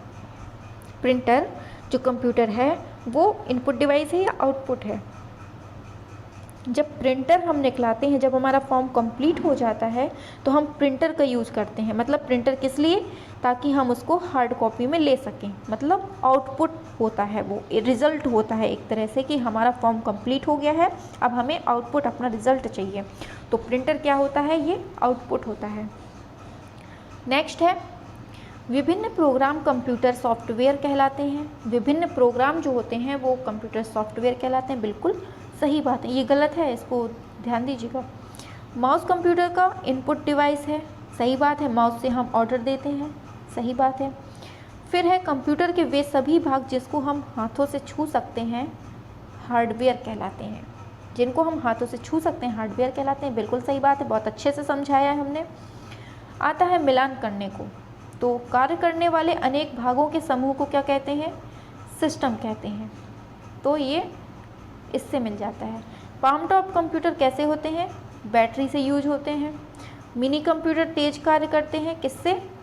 माइक्रो कंप्यूटर से। और कंप्यूटर निर्देशों का क्या है? क्रियान्वयन करता है। तो ये हो गया मिलान करने को। अब यहाँ से ये कंप्लीट हो जाता है। तो यहाँ से अब कुछ नहीं। तो हमारी जो क्लास 6 थी, हमारी जो क्लास 6 की कंप्यूटर थी, जो सरकारी स्कूलों में बुक चलती है, उससे हमने क्लास 6 की कंप्यूटर कंप्लीट करवा दी। केवल एक एक चैप्टर ही हैं, केवल एक चैप्टर है क्लास 6 में, 7th में भी एक चैप्टर है, 8th में भी एक चैप्टर है, और उतने में ही पूरी कंप्यूटर कवर हो गई है जो हमारे सुपर टेट के लिए इम्पॉर्टेंट है। तो हमने क्लास 6 की कंप्यूटर जो है चैप्टर पूरा जो एक चैप्टर था वो कंप्लीट कर लिया है। कुल मिलाकर कक्षा 6 में जो कंप्यूटर दी हुई है वो कंप्लीट कर ली है। अब हम चलते हैं नेक्स्ट कौन सी क्लास के लिए? क्लास 7th में चल रहे हैं और इसकी भी कंप्यूटर को कंप्लीट करेंगे। ठीक है, तो चलते हैं। और जो ये क्लास 7th की जो बुक है कंप्यूटर की, इसमें क्या क्या है कंप्यूटर के बारे में? तो इसमें इनपुट एवं आउटपुट डिवाइस है, माउस है, कीबोर्ड, CPU, मॉनिटर, मेमोरी है, कंप्यूटर ऑन ऑफ करना है, कंप्यूटर सॉफ्टवेयर का परिचय है, और सिस्टम एवं अनुप्रयोग है। तो जितना हमने क्लास 6 में पढ़ा उससे अब विस्तृत रूप में क्लास 7th में पढ़ेंगे। ठीक है, तो क्लास 7th के लिए स्टार्ट करते हैं। पिछली कक्षा में आप पढ़ चुके हैं कि कंप्यूटर में अनेक प्रकार के यंत्र का प्रयोग होता है। यह अनेक प्रकार के इलेक्ट्रॉनिक एवं वैद्युत उपकरणों से मिलकर बना होता है। इसमें keyboard, mouse, CPU, monitor, speaker सभी भाग होते हैं। प्रत्येक भाग के अलग अलग कार्य निश्चित होते हैं। यह सामूहिक रूप से मिलकर एक सिस्टम की तरह कार्य करते हैं। इसमें input device, output device, processing unit, memory unit होते हैं। इनका उद्देश्य कार्यों को तीव्र एवं शुद्ध तरीके से कार्य करना होता है। अब आती है इनपुट एवं आउटपुट डिवाइस कौन कौन सी है? तो इनपुट डिवाइस जिस डिवाइस द्वारा निर्देश दिए जाते हैं उन्हें इनपुट डिवाइस कहते हैं। सही बात है, मतलब ऑर्डर दिए जाते हैं। क्या? ऑर्डर दिए जाते हैं। इनपुट उपकरणों का प्रयोग कंप्यूटर के आंकड़े डालने के लिए किया जाता है। कंप्यूटर में अनेक प्रकार के इनपुट डिवाइस होते हैं, जैसे कीबोर्ड, माउस, स्कैनर, ये सब अभी हम पीछे पढ़ चुके हैं। दूसरा है आउटपुट डिवाइस। तो आउटपुट डिवाइस क्या है? आउटपुट डिवाइस जो होता है वो रिजल्ट होता है। क्या? रिजल्ट होता है। इसके माध्यम से हम निर्देशों का अंतिम निष्कर्ष या परिणाम प्राप्त करते हैं, उसे आउटपुट डिवाइस कहते हैं। आउटपुट डिवाइस हार्डवेयर का एक अवयव तथा कंप्यूटर का मुख्य भौतिक भाग है जिसे छुआ जा सकता है। यह सूचना के किसी भी भाग तथा प्रकार जैसे ध्वनि, डाटा, मेमोरी आदि को प्रदर्शित कर सकता है। आउटपुट डिवाइसों में मॉनिटर, प्रिंटर, ईयरफोन, प्रोजेक्टर ये सब आते हैं, अभी हम पीछे पढ़ चुके हैं। माउस क्या है? पीछे पढ़ चुके हैं। ये क्या है? पॉइंटर डिवाइस होता है, जिसका प्रयोग चित्र या ग्राफिक्स बनाने के साथ साथ किसी बटन या मेनू पर क्लिक करने के लिए किया जाता है। इसकी सहायता से हम क्या कर सकते हैं? कीबोर्ड का प्रयोग किए बिना अपने पर्सनल कंप्यूटर को नियंत्रित कर सकते हैं। और माउस में 2 या 3 बटनें होती हैं जिसकी सहायता से कंप्यूटर को निर्देश दिए जाते हैं। माउस को घुमाने या हिलाने पर स्क्रीन पर पॉइंटर उसी के अनुसार घूमता है। माउस के नीचे की ओर रबर की गेंद होती है। समतल सतह पर माउस को हिलाने पर यह गेंद घूमती है।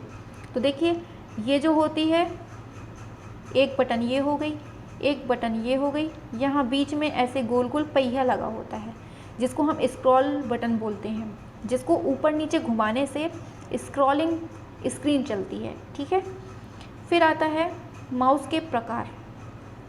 माउस के कितने प्रकार हैं? ये 3 प्रकार के होते हैं।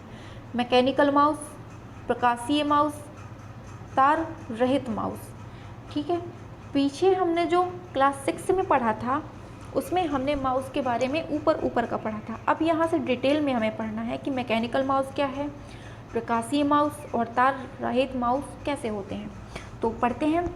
मैकेनिकल माउस कैसा होता है? इसके निचले भाग में एक रबर की गेंद लगी होती है। जब माउस को सतह पर घुमाते हैं तो वह खोल के अंदर घूमती है और माउस के अंदर गेंद घूमने से इसके अंदर के सेंसर्स कंप्यूटर को संकेत देती है। समझ गए मैकेनिकल माउस कैसी होती है। दूसरा है प्रकाशीय माउस। यह नॉन मैकेनिकल माउस है। ठीक है, यह नॉन मैकेनिकल माउस है। इसमें प्रकाश की पुंज या किरण जिसके नीचे सतह से उत्सर्जित होती है, जिसके परिवर्तन के आधार पर यह ऑब्जेक्ट की दूरी तथा गति तय करता है। समझ गए? नेक्स्ट पर चलते हैं, तार रहित माउस। यह रेडियो आवृत्ति तकनीकी की सहायता से कंप्यूटर को सूचना कम्युनिकेट करता है। इसमें दो मुख्य कंपोनेंट ट्रांसमीटर तथा रिसीवर होते हैं। ट्रांसमीटर माउस में होता है और रिसीवर जो कंप्यूटर से जुड़ा होता है वह सिग्नल को प्राप्त करता है। तो ये वाला बहुत इंपॉर्टेंट है कि तार रहित माउस कैसा होता है। तो ये रेडियो आवृत्ति तकनीक की सहायता से कंप्यूटर को सूचना कम्युनिकेट करता है। किससे? रेडियो आवृत्ति, रेडियो फ्रीक्वेंसी। इसमें दो कंपोनेंट होते हैं, ट्रांसमीटर और रिसीवर होता है। ट्रांसमीटर माउस में होता है और रिसीवर जो कंप्यूटर से जुड़ा होता है वह सिग्नल को प्राप्त करता है। ठीक है, अब आते हैं माउस के कार्य क्या हैं। देखिए ऐसे चलाया जाता है, एक उंगली यहाँ रखी जाती है, एक उंगली यहाँ रखी जाती है और बीच में ये बटन होती है। तो जैसे ही उसका यूज़ होता है तो बस यूज़ कर लेते हैं। ठीक है, तो पहला आता है क्लिकिंग, डबल क्लिकिंग, दायां क्लिकिंग, ड्रैगिंग, स्क्रॉलिंग। ये सब माउस के काम होते हैं।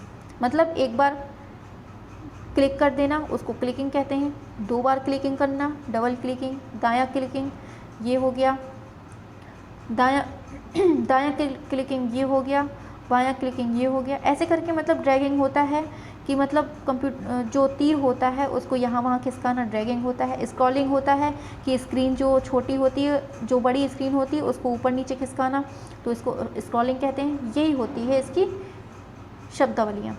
फिर है माउस को इधर उधर सरकाने से माउस प्रिंटर स्क्रीन पर किसी भी दिशा में घूम जाता है। माउस का बटन दबाकर एक स्थान से दूसरे स्थान जाने को ड्रैगिंग कहते हैं। वह स्थान काला हो जाता है जिसे सिलेक्ट करते हैं। तो आपने देखा होगा फ़ोन में ही, अगर जैसे आपके पास मोबाइल है उसमें ही अगर आप व्हाट्सअप तो यूज करते हैं, सभी लोग यूज करते हैं। अब व्हाट्सअप में जैसे कोई किसी का मैसेज आया तो उस मैसेज को जब हम, जैसे ये कोई मैसेज आया, ये आया मैसेज, ठीक है, अब हम इसको सिलेक्ट करके इसको कॉपी करना चाहते हैं। तो इसको जब सेलेक्ट करेंगे तब तो ये येलो कलर का होगा, येलो कलर का होता है। लेकिन जैसे ही हम इसको सिलेक्ट कर लेते हैं तो ये किस कलर में हो जाता है? ब्लू कलर में हो जाता है व्हाट्सअप में। ऐसे ही कंप्यूटर में होता है कि जब तक उसको वो नहीं करते हैं तब तक तो नॉर्मल रहता है। जैसे ही उसको सिलेक्ट कर लेते हैं तो किस कलर में हो जाता है? ब्लैक कलर में। नेक्स्ट देखते हैं, माउस को डेस्कटॉप के आइकन पर रखकर लगातार 2 बार बायां बटन दबाने से संबंधित सॉफ्टवेयर खुल जाता है। अगर जैसे कोई हमें कुछ खोलना है तो किसी भी सॉफ्टवेयर के आगे जाने से जाकर हम उस पर 2 बार लगातार कंटिन्यू क्लिक कर दें तो वो खुल जाता है। नेक्स्ट आता है, स्क्रीन पर एक बालू घड़ी यह संकेत करती है कि कंप्यूटर आंतरिक रूप से कार्य कर रहा है। आपको तब तक इंतज़ार करना पड़ता है कि तब तक यह फिर से तीर ना बन जाए। ठीक है, नेक्स्ट चलते हैं। पुनः एक बार माउस के दाएं बटन को दबाने पर विंडोज़ के अन्य विकल्प खुल जाते हैं। यह इस बात पर निर्भर करता है कि स्क्रीन पर विंडोज़ खुला हुआ है या कोई अन्य सॉफ्टवेयर। तो देखिए अब यहाँ से इम्पॉर्टेंट क्वेश्चन बनता है। तो देखिए हम आपको ये कीज़ बता देते हैं कि कैसी क्या होती हैं। देखिए ये जो 4 बटनें होती हैं, यहाँ पर ऐसी बटन होती है, यहाँ पर ऐसी होती है, यहाँ पर ऐसी होती है, यहाँ पर ऐसी होती है, ये बटनें हैं। तो इनको हम कहते हैं एरो की। क्या कहते हैं? एरो की कहते हैं। यहाँ पर एक जो बटन दिख रही है ये शिफ्ट की होती है और ये जो स्पेस बार दिख रहा है ये स्पेस बार होता है और ये बड़ी सी बटन है ये एंटर की। तो देखिए क्वेश्चन पूछा जाता है कि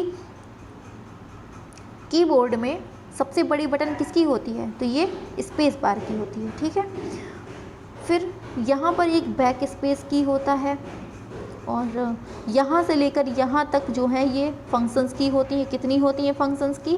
ये 12 होती हैं। और टोटल की कीबोर्ड में कितनी होती हैं? तो 104 कीज़ होती हैं। फिर है ये कैप्स लॉक होता है। जैसे स्मॉल लेटर में हम लिख रहे हैं ABCD, अगर इसको हम कैपिटल में लिखना चाहें तो ये किससे होता है? कैप्स लॉक से होता है। ये है टैब की। ठीक है, तो ये कीज़ होती हैं, सभी इम्पॉर्टेंट हैं, याद रखिएगा। एरो की कितनी होती हैं? 4 होती हैं। फंक्शंस की कितनी होती हैं? 12 होती हैं। बैक स्पेस 1 होता है। शिफ्ट की, टैब की, ये सब देख लिया। अब आता है कीबोर्ड के बारे में। कीबोर्ड एक इनपुट डिवाइस है, समझ लिया था हमने। इसके द्वारा प्रोग्राम एवं डाटा को कंप्यूटर में एंटर किया जाता है। यह टाइपराइटर के कीबोर्ड जैसा ही होता है। इसमें alphabets, number, space keys, functions keys, monument keys और पंक्चुएशन की भी होती हैं। जब एक की को दबाई जाती है तब एक इलेक्ट्रॉनिक सिग्नल उत्पन्न होता है, ये याद रखिएगा। जब एक की को हम दबाते हैं तो उसमें क्या उत्पन्न होता है, इलेक्ट्रॉनिक सिग्नल उत्पन्न होता है, जो कीबोर्ड एनकोडर नाम के इलेक्ट्रॉनिक सर्किट द्वारा डिटेक्ट किया जाता है। किससे? कीबोर्ड एनकोडर नाम के इलेक्ट्रॉनिक सर्किट द्वारा डिटेक्ट किया जाता है।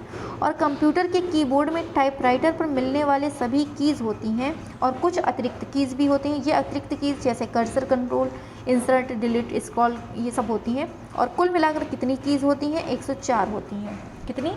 104 होती हैं। अभी हमने ऊपर पढ़ा है। आता है कर्सर नियंत्रण। मतलब कर्सर क्या होता है कि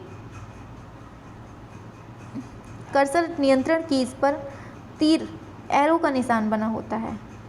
कर्सर जो होता है उस पर एरो का निशान बना होता है, जिन्हें हम बाएं, दाएं, नीचे, ऊपर करते हैं। कर्सर कीज़ की मदद से कर्सर की स्क्रीन पर बाएं, दाएं, ऊपर, नीचे लाने से इसका प्रयोग किया जाता है। ठीक है, नेक्स्ट है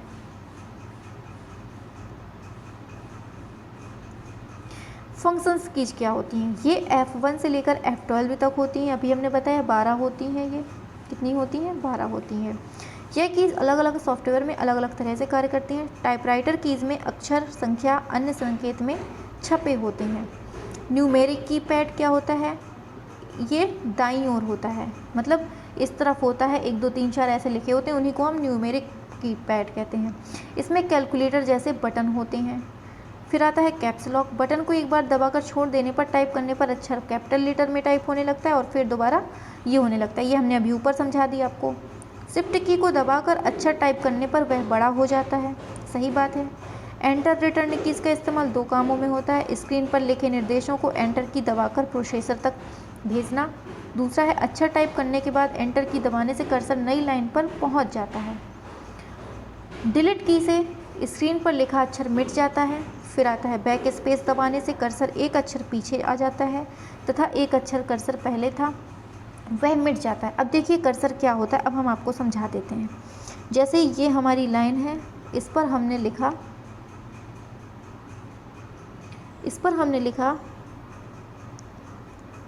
Ram is a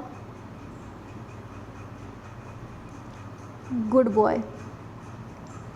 Ram is a good boy, ये हमने लिखा। अब कर्सर क्या होता है, आपने कंप्यूटर स्क्रीन पर देखा होगा, जैसे ये लग गया कर्सर, ठीक है, ये कर्सर है। अब हमें लिखना है, अब ये जैसे कर्सर है। अब हमने सोचा कि यार Ram is a good boy, हमें इज़ अ गुड बॉय तो हो गया। अब हमें क्या लिखना है, गुड बॉय के आगे हमें और कुछ लिखना है। तो ये जो कर्सर है इसको हमें यहाँ लाना पड़ेगा, तब हम इसके आगे लिख पाएंगे। लेकिन अभी यहाँ पर है तो हम केवल कहाँ लिख सकते हैं, इसके आगे ही लिख सकते हैं, मतलब इसी पर लिख सकते हैं। लेकिन जब हम इसको यहाँ पर ले आएंगे, अब मान लीजिए इसको लाकर हमने यहाँ रख दिया, इधर से ये हमने कर्सर हटा दिया, यहाँ से इस कर्सर को हटा दिया, अब यहाँ पर आ गया। अब हम कुछ भी अब हम इसके आगे कुछ भी लिख सकते हैं। Ram is a good boy and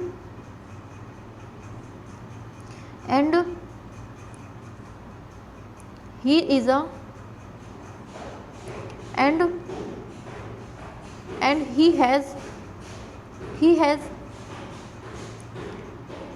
has a wonderful car। अरे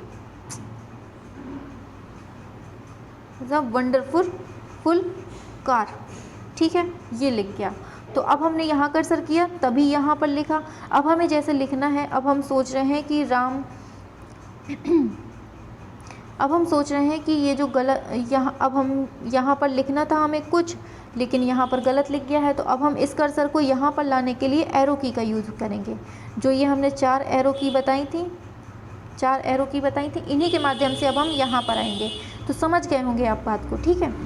अब आता है सेंट्रल प्रोसेसिंग यूनिट। क्या आता है? सेंट्रल प्रोसेसिंग यूनिट आता है। सेंट्रल प्रोसेसिंग यूनिट, तो तो सीपीयू कंप्यूटर का मस्तिष्क होता है। इसका प्रमुख कार्य प्रोग्राम को चलाना और अन्य सभी घटक जैसे मेमोरी, कीबोर्ड और प्रिंटर आदि के कार्य को कंट्रोल करना होता है। कंप्यूटर की यह यूनिट अंकगणित तार्किक नियंत्रण से जुड़े कार्य, इनपुट कार्य, आउटपुट कार्य संपन्न करती है। इसे आमतौर पर प्रोसेसर के रूप में भी जाना जाता है। इसे कंप्यूटर में मदरबोर्ड पर लगाया जाता है। इम्पॉर्टेंट है, जो सीपीयू होता है किस पर लगा होता है? मदरबोर्ड पर। और मदरबोर्ड के माध्यम से ही कंप्यूटर के अन्य घटक एक दूसरे से जुड़े होते हैं। तो देखिए, पावर ऑन बटन कहाँ होती है? ये है। और रीसेट बटन कहाँ होती है? ये होती है। पावर सिग्नल लाइट, यहाँ पर लाइट होती है, जल रही होती है। ठीक है, तो ये हो गया सीपीयू। ये क्या है? मस्तिष्क है। किसका? कंप्यूटर का मस्तिष्क है। नहीं, अब नहीं बोलेंगे हम, मनुष्य का मस्तिष्क। एक बार बोल दिया, अब बहुत हो गया। हाँ, तो चलिए अगला है सीपीयू के घटक। क्या है? सीपीयू के मुख्य घटक सीयू, एएलयू, रजिस्टर। ये सीपीयू के 3 मुख्य घटक होते हैं। सीयू का मतलब होता है कंट्रोल यूनिट, एएलयू का मतलब होता है अर्थमेटिकल लॉजिकल यूनिट, दूसरा होता है रजिस्टर। तो 3 होते हैं जो सीपीयू के मुख्य घटक होते हैं। समझ लेते हैं। अंकगणितीय तर्क इकाई मतलब अर्थमेटिकल लॉजिकल यूनिट, दूसरा है प्रोसेसर रजिस्टर, तीसरा है कंट्रोल यूनिट। सीपीयू के घटक हैं। यही चीज़ हमने ऊपर लिख दी है शॉर्ट वे में। Desktop, laptop, tablet computer, smartphone, ये सब सीपीयू का उपयोग होता है इनमें। ठीक है, फिर आ जाता है मेमोरी। क्या आती है? मेमोरी। तो मेमोरी के बारे में देखते हैं। मेमोरी क्या है? मेमोरी कंप्यूटर का बहुत ही महत्वपूर्ण भाग होता है। इसमें डाटा को स्थायी, अस्थायी रूप में संग्रहित करते हैं। ये 2 प्रकार की होती है, अस्थायी और स्थायी। ये हमने पिछले चैप्टर में, पिछली क्लास में देखा था। अब इसमें विस्तृत रूप से देखना है तो रैंडम एक्सेस मेमोरी, यह एक क्या है? स्थायी मेमोरी है। किसी भी डेटा अथवा सूचना को संचित करने के लिए रैम का प्रयोग करते हैं। इसमें डेटा अथवा सूचना को आवश्यकतानुसार पढ़ा एवं परिवर्तित किया जा सकता है। यह सूचना रैम में तब तक ही रहती है जब तक पावर सप्लाई होती रहती है, और पावर सप्लाई बंद होने पर सारी की सारी सूचना विलुप्त हो जाती है। समझ गए? तो हम ये पीछे क्लास में पढ़ चुके हैं। नेक्स्ट है रोम। यह स्थायी मेमोरी है। जब तक पावर सप्लाई स्विच ऑफ होती है तब भी मेमोरी में संग्रह डाटा लुप्त नहीं होता है। ये पढ़ चुके हैं। फिर आती है हार्ड डिस्क। इसको पढ़ना है। तो हार्ड डिस्क जो होती है ये स्थायी मेमोरी होती है। हार्ड डिस्क सूचना संग्रह करने हेतु प्रयोग की जाती है। यह कंप्यूटर के अंदर लगी होती है। हार्ड डिस्क इंपॉर्टेंट है, याद रखिएगा। हार्ड डिस्क ये क्या है? स्थायी मेमोरी है। और इसमें घूमने वाले डिस्क होते हैं जिसमें चुंबकीय लेप लगा होता है। इस डिस्क में डाटा भंडार कर देने पर डाटा डिलीट नहीं होता है और लंबे समय तक सुरक्षित रहता है। तो ये इंपॉर्टेंट है हार्ड डिस्क। हार्ड डिस्क सूचना संग्रह करने हेतु प्रयोग की जाती है। यह कंप्यूटर के अंदर लगी होती है। इसमें घूमने वाले डिस्क होते हैं और इसमें चुंबकीय लेप लगा होता है। इस डिस्क में भंडारण कर दिया जाता है और डिलीट नहीं होता है। समझ गए होंगे। अब आता है कॉम्पैक्ट डिस्क, जिसे हम सीडी बोलते हैं। कॉम्पैक्ट डिस्क में भी आंकड़ों को सुरक्षित रखा जाता है, जिसमें आंकड़े अंकीय रूप में संचित होते हैं। किसमें? अंकीय रूप में। ये है, ठीक है, समझ गए? यही है। मूल रूप से इसका विकास ध्वनि रिकॉर्डिंग के लिए हुआ था। बाद में इसका प्रयोग अन्य आंकड़ों के संचय के लिए किया जाने लगा। संक्षेप में इसे क्या कहते हैं? सीडी कहते हैं। नेक्स्ट चलते हैं। नेक्स्ट है पेन ड्राइव। क्या है? Pen drive.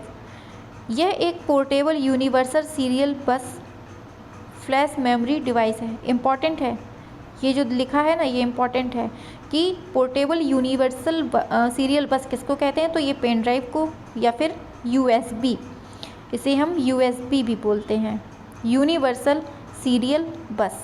ठीक है, इसमें डाटा या आंकड़ा, फाइल, ऑडियो, वीडियो को संग्रहित और स्थानांतरित किया जा सकता है। यह भिन्न भिन्न क्षमताओं में उपलब्ध होती है। इसे कंप्यूटर के यूएसबी पोर्ट में लगाकर उपयोग कर सकते हैं, किया जाता है। ठीक है, समझ गए होंगे, ये तो डेली यूज़ के हैं तो इसमें तो कोई दिक्कत आ ही नहीं रही होगी। फिर आता है मॉनिटर। मॉनिटर कंप्यूटर का आउटपुट डिवाइस है। क्या है, बार बार पढ़ते आ रहे हैं। कंप्यूटर पर किए जाने वाले प्रत्येक कार्य को यह दिखाता है। इसके द्वारा प्रयोगकर्ता और कंप्यूटर के बीच संबंध स्थापित होता है। मॉनिटर डाटा और सुविधाओं को प्रदर्शित करता है। यह कलर या ब्लैक एंड वाइट टाइप के अनुसार ही पिक्चर को दिखाते हैं। Colour monitors black and white monitors से अधिक कीमती होते हैं। जब भी आप कुछ कीबोर्ड्स पर टाइप करते हैं तो आप उसे मॉनिटर पर देख सकते हैं। इसकी संरचना टेलीविज़न की आकार की होती है। ये आप लोग बहुत अच्छे से समझ रहे हैं। देखिए ये है, ये जो आपको ये स्क्रीन दिख रही है, ये बिल्कुल ये जो पूरा दिख रहा है ये टीवी जैसा, इसी को हम मॉनिटर कहते हैं। ठीक है, ये भी दिख रहा है, इसी को हम मॉनिटर कहते हैं। समझ जाइए अब। तो अब क्या है, यहाँ तक हमने पढ़ लिया। मॉनिटर दो प्रकार के होते हैं, CRT, दूसरा है TFT। कंप्यूटर ऑन ऑफ करना, अब इसको समझ लेते हैं क्या है। कंप्यूटर के CPU में मुख्य रूप से पावर ऑन और पावर ऑफ होता है। कभी कभी वह बटन CPU के पीछे की ओर लगा होता है और इस बटन को दबाने पर कंप्यूटर में विद्युत संचार होने लगता है तथा वह कार्य करने के लिए तैयार हो जाता है।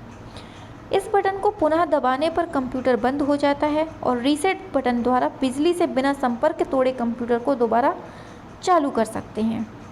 ठीक है, नेक्स्ट है, जैसे अपना फ़ोन रीसेट कर देते हैं या फिर रिबूट कर देते हैं, बस वही सिस्टम है उसमें भी, रीसेट में। फिर आता है कंप्यूटर सॉफ्टवेयर। क्या होते हैं, निर्देशों का एक समूह सेट जो एक विशेष कार्य करता है। प्रोग्राम या सॉफ्टवेयर प्रोग्राम कहलाता है। प्रोग्राम के निर्देश कंप्यूटर को इनपुट कार्य करने, डाटा को प्रोसेस करने और रिजल्ट को आउटपुट करने के लिए निर्देशित करते हैं। कंप्यूटर सॉफ्टवेयर क्या होते हैं, परिणाम को भी निर्धारित करते हैं। जिस प्रकार मनुष्य किसी कार्य को करने के लिए चीज़ों को आंखें से देखता है, आवाज़ से सुनता है, आवाज़ों को कानों से सुनता है और नाक से सूंघता है, तत्पश्चात वह अपने मस्तिष्क में विचार करता है और विचार करने के बाद वो उत्तर देता है। ठीक उसी प्रकार कंप्यूटर भी इसी कार्य को करने के लिए उस डेटा को कीबोर्ड, माउस, स्कैनर आदि के माध्यम से लेता है, तत्पश्चात CPU प्रोसेस करता है और उसको मॉनिटर आंसर दे देता है, आउटपुट दे देता है। बस यही दिया हुआ है। आता है फिर सॉफ्टवेयर के प्रकार। सॉफ्टवेयर को 3 श्रेणियों में बांटा जाता है, system software, application software, packaging software. तो सिस्टम सॉफ्टवेयर कैसा है, क्या है, देखते हैं। आपको समझ में तो आ रहा है ना। देखिए मैं पूरी गारंटी से कह रही हूँ, जिसने इस वीडियो को देखा है, जिसने बहुत अच्छे से दिमाग लगा कर देखा है, कहीं भी दिमाग भटकाए हुए देखा है, तो उसको पूरी चीज़ें समझ में आ रही होंगी। अगर किसी ने अच्छे से नहीं देखा है, समझ कर नहीं देखा है, तो उसको तो नहीं आएंगी। और मैं पूरी गारंटी से कह रही हूँ कि ये मैंने बेसिक से कंप्लीट किया है, हर एक चीज़ को बहुत अच्छे से समझाया है। अगर किसी ने बहुत दिमाग लगाकर अच्छे से देखा है तो उसको समझ में आया होगा, और मैं पूरी गारंटी से कहती हूँ कि समझ में आया होगा, क्योंकि इतनी छोटी छोटी चीज़ें हैं जो आप डेली यूज़ कर रहे हैं। फ़ोन तो लगभग सभी के साथ होता है, सभी के पास होता है, सभी लोग यूज़ करते हैं। व्हाट्सअप हो, फेसबुक हो, कुछ भी हो, सब कुछ यूज करते हैं। इतने में ही सॉफ्टवेयर और इन सब हर चीज़ों का यूज़ हो जाता है, जितना आप यूज़ करते हैं डेली। ठीक है, तो चलते हैं। सिस्टम सॉफ्टवेयर एक या एक से अधिक प्रोग्राम के सेट हैं जो मूल रूप से कंप्यूटर सिस्टम के कार्य को कंट्रोल करने के लिए डिज़ाइन किए गए हैं। ये जनरल प्रोग्राम्स हैं जो एप्लीकेशन सॉफ्टवेयर को एग्जीक्यूट करने के लिए सभी स्टेप्स जैसे सभी कार्यों को कंट्रोल करना, डाटा को कंप्यूटर के बाहर और अंदर मूव करना आदि को करने के लिए कंप्यूटर सिस्टम को प्रयोग करने में यूजर्स की मदद करने के लिए किया जाता है। समझ गए होंगे। सिस्टम सॉफ्टवेयर के अनुप्रयोग क्या हैं। सिस्टम सॉफ्टवेयर निम्नलिखित को सपोर्ट करता है। किसको किसको, इनके अनुप्रयोग देख लेते हैं।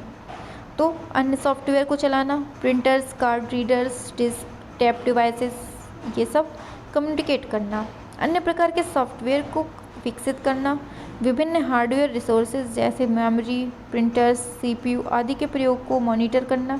इस तरह सिस्टम सॉफ्टवेयर कंप्यूटर सिस्टम के कार्य को अधिक कुशल और प्रभावी बनाते हैं। नेक्स्ट आता है एप्लीकेशन सॉफ्टवेयर। एप्लीकेशन सॉफ्टवेयर वे सॉफ्टवेयर हैं जो किसी एक विशेष कार्य हेतु बनाए जाते हैं। इस सॉफ्टवेयर की मदद से जो सॉफ्टवेयर बनाए जाते हैं उसे पैकेज कहते हैं। जैसे आप कंप्यूटर एक लेटर बनाना चाहते हैं तो लेटर बनाने के लिए MS वर्ड सॉफ्टवेयर का प्रयोग करेंगे। इस तरह गाना सुनने व देखने के लिए मीडिया प्लेयर सॉफ्टवेयर का प्रयोग करेंगे, सभी लोग जानते हैं। नेक्स्ट आता है यूटिलिटी सॉफ्टवेयर। क्या है? यूटिलिटी सॉफ्टवेयर इम्पॉर्टेंट है। यूटिलिटी सॉफ्टवेयर को सर्विस प्रोग्राम के नाम से जाना जाता है। इसका प्रयोग कंप्यूटर को रिपेयर करने के लिए करते हैं, और हमारे कंप्यूटर में वायरस आ जाता है तो हम एक एंटीवायरस का प्रयोग करते हैं, जैसे disk file recovery program, storage backup program आदि यूटिलिटी प्रोग्राम है। तो पूछा जाता है कि डिस्क फाइल रिकवरी प्रोग्राम जो है वो क्या है, किस तरह का प्रोग्राम है? तो ये यूटिलिटी प्रोग्राम है। और स्टोरेज बैकअप प्रोग्राम क्या है? ये भी यूटिलिटी प्रोग्राम है। तो क्या है ये? कंप्यूटर को रिपेयर करने के लिए काम में लाया जाता है। अब हमने क्या सीखा इसको देख लेते हैं। कंप्यूटर से जिस डिवाइस द्वारा निर्देश दिए जाते हैं उन्हें इनपुट डिवाइस कहते हैं। किसी भी निर्देश एवं डाटा को इनपुट डिवाइस के माध्यम से ही कंप्यूटर को उपलब्ध कराया जाता है। सही है। मॉनिटर कंप्यूटर का मुख्य आउटपुट डिवाइस है जो कंप्यूटर पर किए जाने वाले प्रत्येक कार्य को दिखाता है, और इसकी संरचना टेलीविज़न की तरह होती है। निर्देशों का एक समूह है जो विशेष कार्य करता है, सॉफ्टवेयर कहलाता है। सॉफ्टवेयर परिणाम को भी निर्देशित करता है। तो सॉफ्टवेयर प्रोग्राम क्या होता है? एक समूह जो विशेष कार्य करता है। कीबोर्ड एक इनपुट डिवाइस है। इसके द्वारा प्रोग्राम एवं डाटा को कंप्यूटर में एंटर किया जाता है। यह टाइपराइटर में कीबोर्ड के जैसा ही होता है। तो ये हमने अच्छे से पढ़ लिया। नेक्स्ट चलते हैं अभ्यास प्रश्न पर। तो इनपुट डिवाइस क्या है बता दीजिए, जिसके माध्यम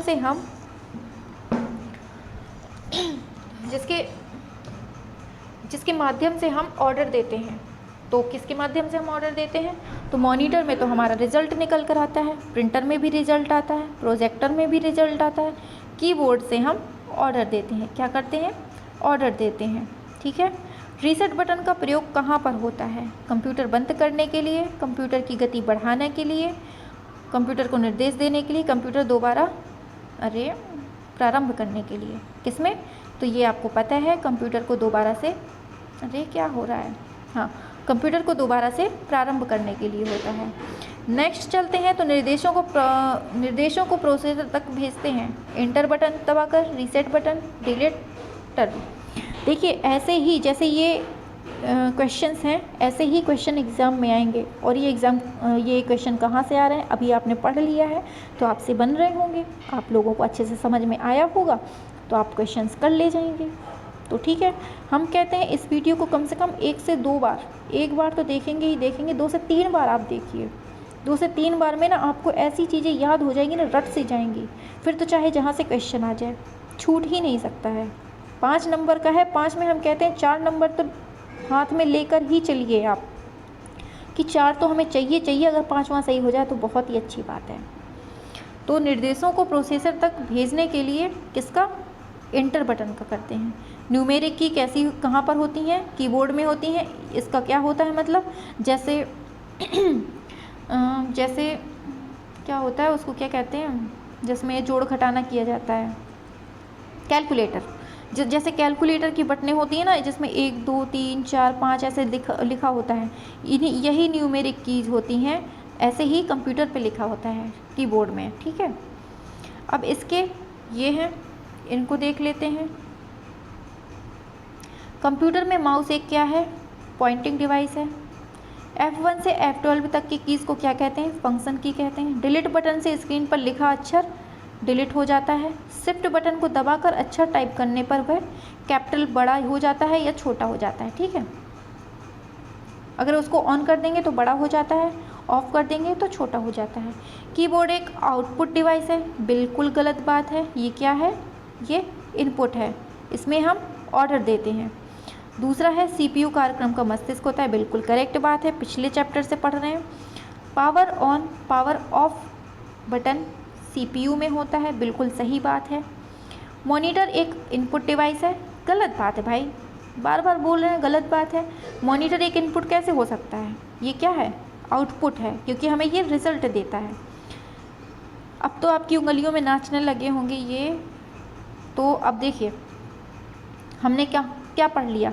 क्लास 6 की जो कंप्यूटर थी वो कंप्लीट कर ली, जो क्लास 7 की थी वो कंप्यूटर वो भी कंप्लीट हो गई।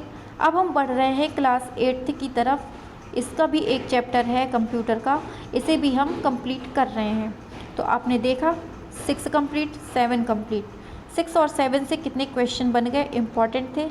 जितना पढ़ाया उसको अच्छे से समझ लीजिए, अच्छे से लिख लीजिए, लिखना चाहें तो लिख लीजिए, लेकिन हर एक पॉइंट को दिमाग में सेट करते चलिए, ठीक है। इस वीडियो को 1 से 2 बार देखेंगे, 2 से 3 बार देखेंगे तो आपको बहुत अच्छे से याद हो जाएगा, ठीक है। तो चलिए क्लास 8 पर चलते हैं। देखिए कक्षा 6, देखिए कक्षा 6, 7, 8 तीनों में एक एक चैप्टर है कंप्यूटर का, ठीक है। और उन्हीं एक एक चैप्टर को हम लेकर आए हैं, 3 चैप्टर को। इसी से आपके सुपर टेट में क्वेश्चंस आएंगे। सुपर टेट कोई वैज्ञानिक बनने के लिए नहीं हो रहा है कि आपसे बहुत हाई चीज़ें पूछी जाएंगी। आपसे केवल उतनी चीज़ें पूछी जाएंगी जो क्लास 6, 7, 8 की बुक में हैं। और जब आप 6, 7, 8 को अच्छे से पढ़ लेंगे तो क्वेश्चन बाहर जाने का कोई सवाल ही नहीं उठता। इसलिए 6, 7, 8 की जो बुक हैं आप बार बार पढ़िए, ठीक है। तो चलते हैं इसमें। अब हमें क्लास 8 में क्या पढ़ना है, इसमें कंप्यूटर नेटवर्किंग एवं इंटरनेट पढ़ना है। तो क्या क्या, नेटवर्किंग का परिचय पढ़ना है, इंटरनेट का परिचय, ईमेल का परिचय। तो चलिए बिना किसी टाइम वेस्ट किए पढ़ते हैं। ये तो कहानी जैसी है, पढ़ देते हैं।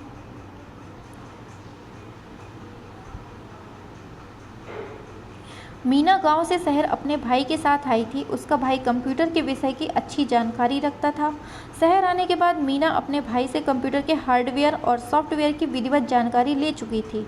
वह कंप्यूटर को प्रयोग करने से तरीके से भी जान चुकी थी, लेकिन अपने मन में एक बात बार बार आती थी कि एक कंप्यूटर से दूसरे कंप्यूटर द्वारा बातचीत कैसे होती है।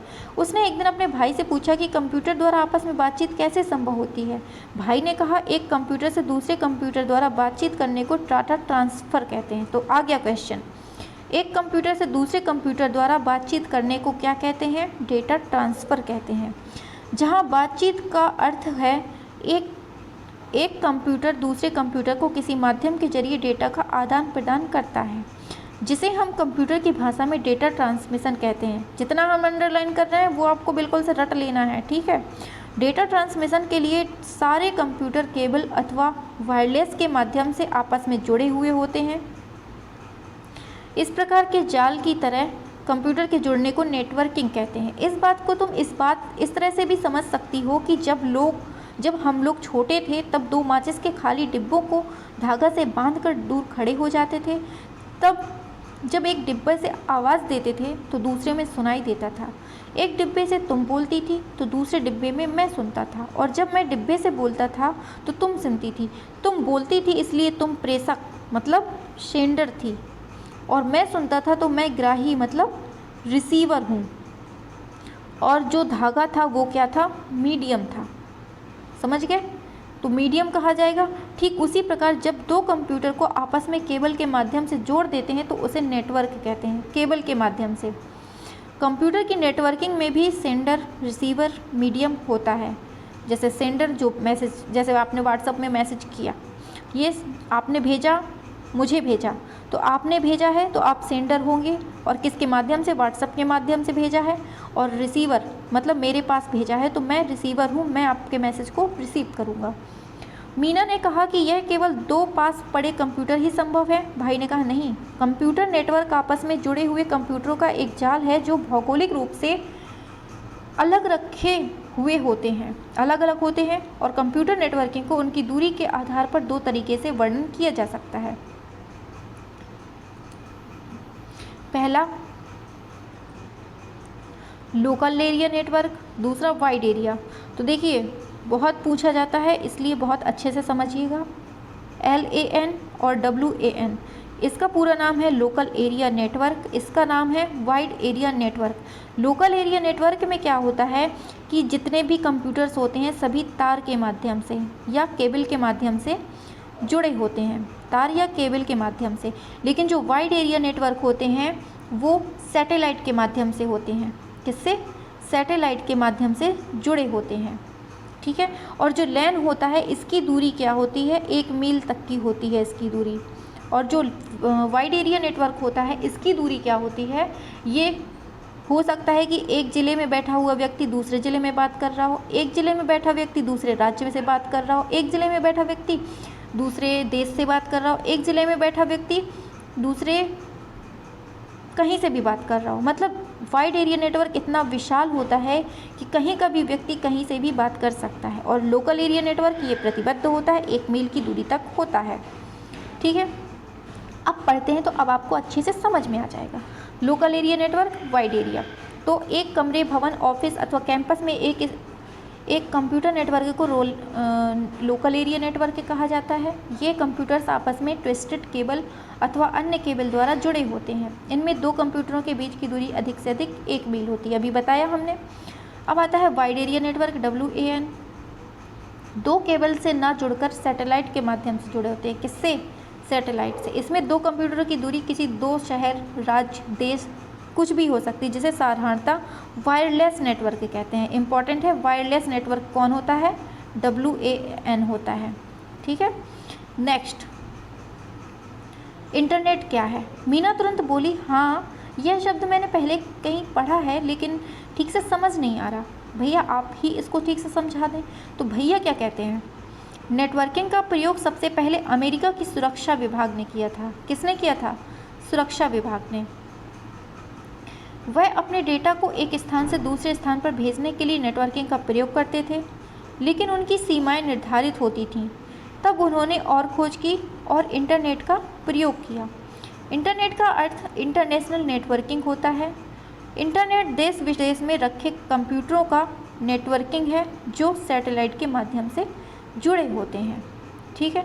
देखिए ये लोकल एरिया नेटवर्क बना है। 2 कंप्यूटर, जितने भी कंप्यूटर होंगे आपस में एक केबल से जुड़े होंगे। नेक्स्ट चलते हैं। मीना बोली, यह तो समझ में आ गया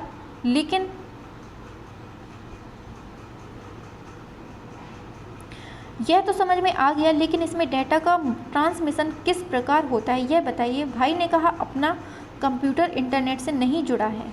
मीना ने कहा, इंटरनेट से जुड़ने का क्या अर्थ है? भाई ने कहा, सुनो, इंटरनेट सेवाएं प्रदान करने वाली इंटरनेट सर्विस प्रोवाइडर अनेक कंपनियां होती हैं जो भुगतान करने पर प्रयोगकर्ता को एक पासवर्ड देती हैं। कंप्यूटर को टेलीफोन लाइन से जोड़कर पासवर्ड टाइप करने पर कंप्यूटर ISP से जुड़ जाता है, ठीक है। नेक्स्ट, जिससे हम इंटरनेट का प्रयोग कर सकते हैं, लेकिन अपना कंप्यूटर इंटरनेट से नहीं जुड़ा है।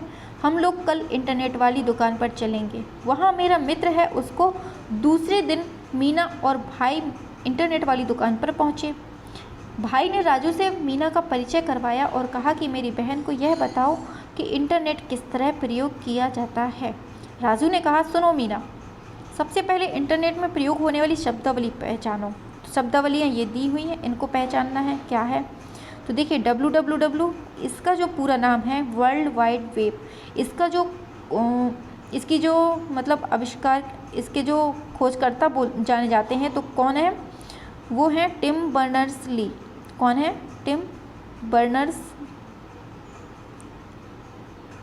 है।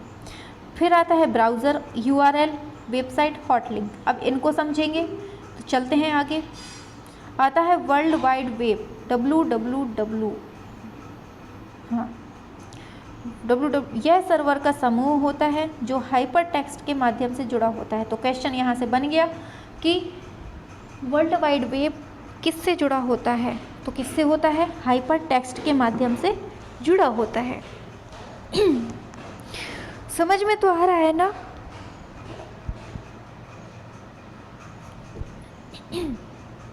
समझ में आ रहा होगा, है ना? आप कमेंट पर बता दीजिए आपको कैसी लग रही है ये वीडियो। अगर आपको और भी सब्जेक्ट की इसी तरह से क्लास 6, 7, 8 की वीडियो चाहिए तो आप हमें कमेंट पर मैसेज कर दें और किस सब्जेक्ट की चाहिए। और अगर आपने चैनल सब्सक्राइब नहीं किया है तो प्लीज़ प्लीज़ प्लीज़ सब्सक्राइब ज़रूर कर लीजिए, क्योंकि ये ही हमारा मोटिवेशन पॉइंट होता है। ठीक है, तो हमने क्या देखा,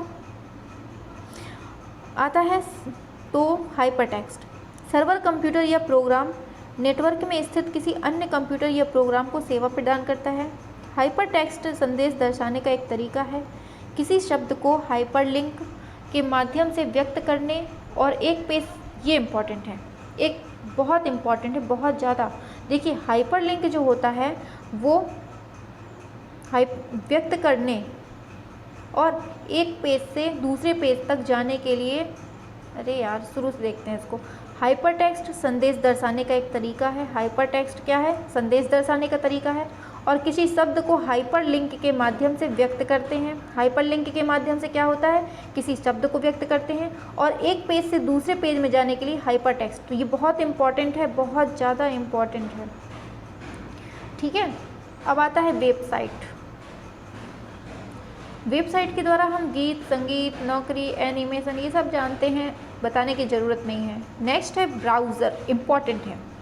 ब्राउज़र एक ऐसा प्रोग्राम है जो उपभोक्ता एवं वेब सर्वर के बीच संबंध स्थापित करता है। वेब ब्राउज़र के कारण ही हम वर्ल्ड वाइड वेब में स्थित वेब पेजों को पढ़ने में सक्षम होते हैं। कंप्यूटर में कुछ प्रचलित वेब ब्राउज़र हैं जैसे इंटरनेट एक्सप्लोरर, नेटस्केप नेविगेटर। तो देखिए क्वेश्चन कहाँ से बनता है, इंटरनेट एक्सप्लोरर,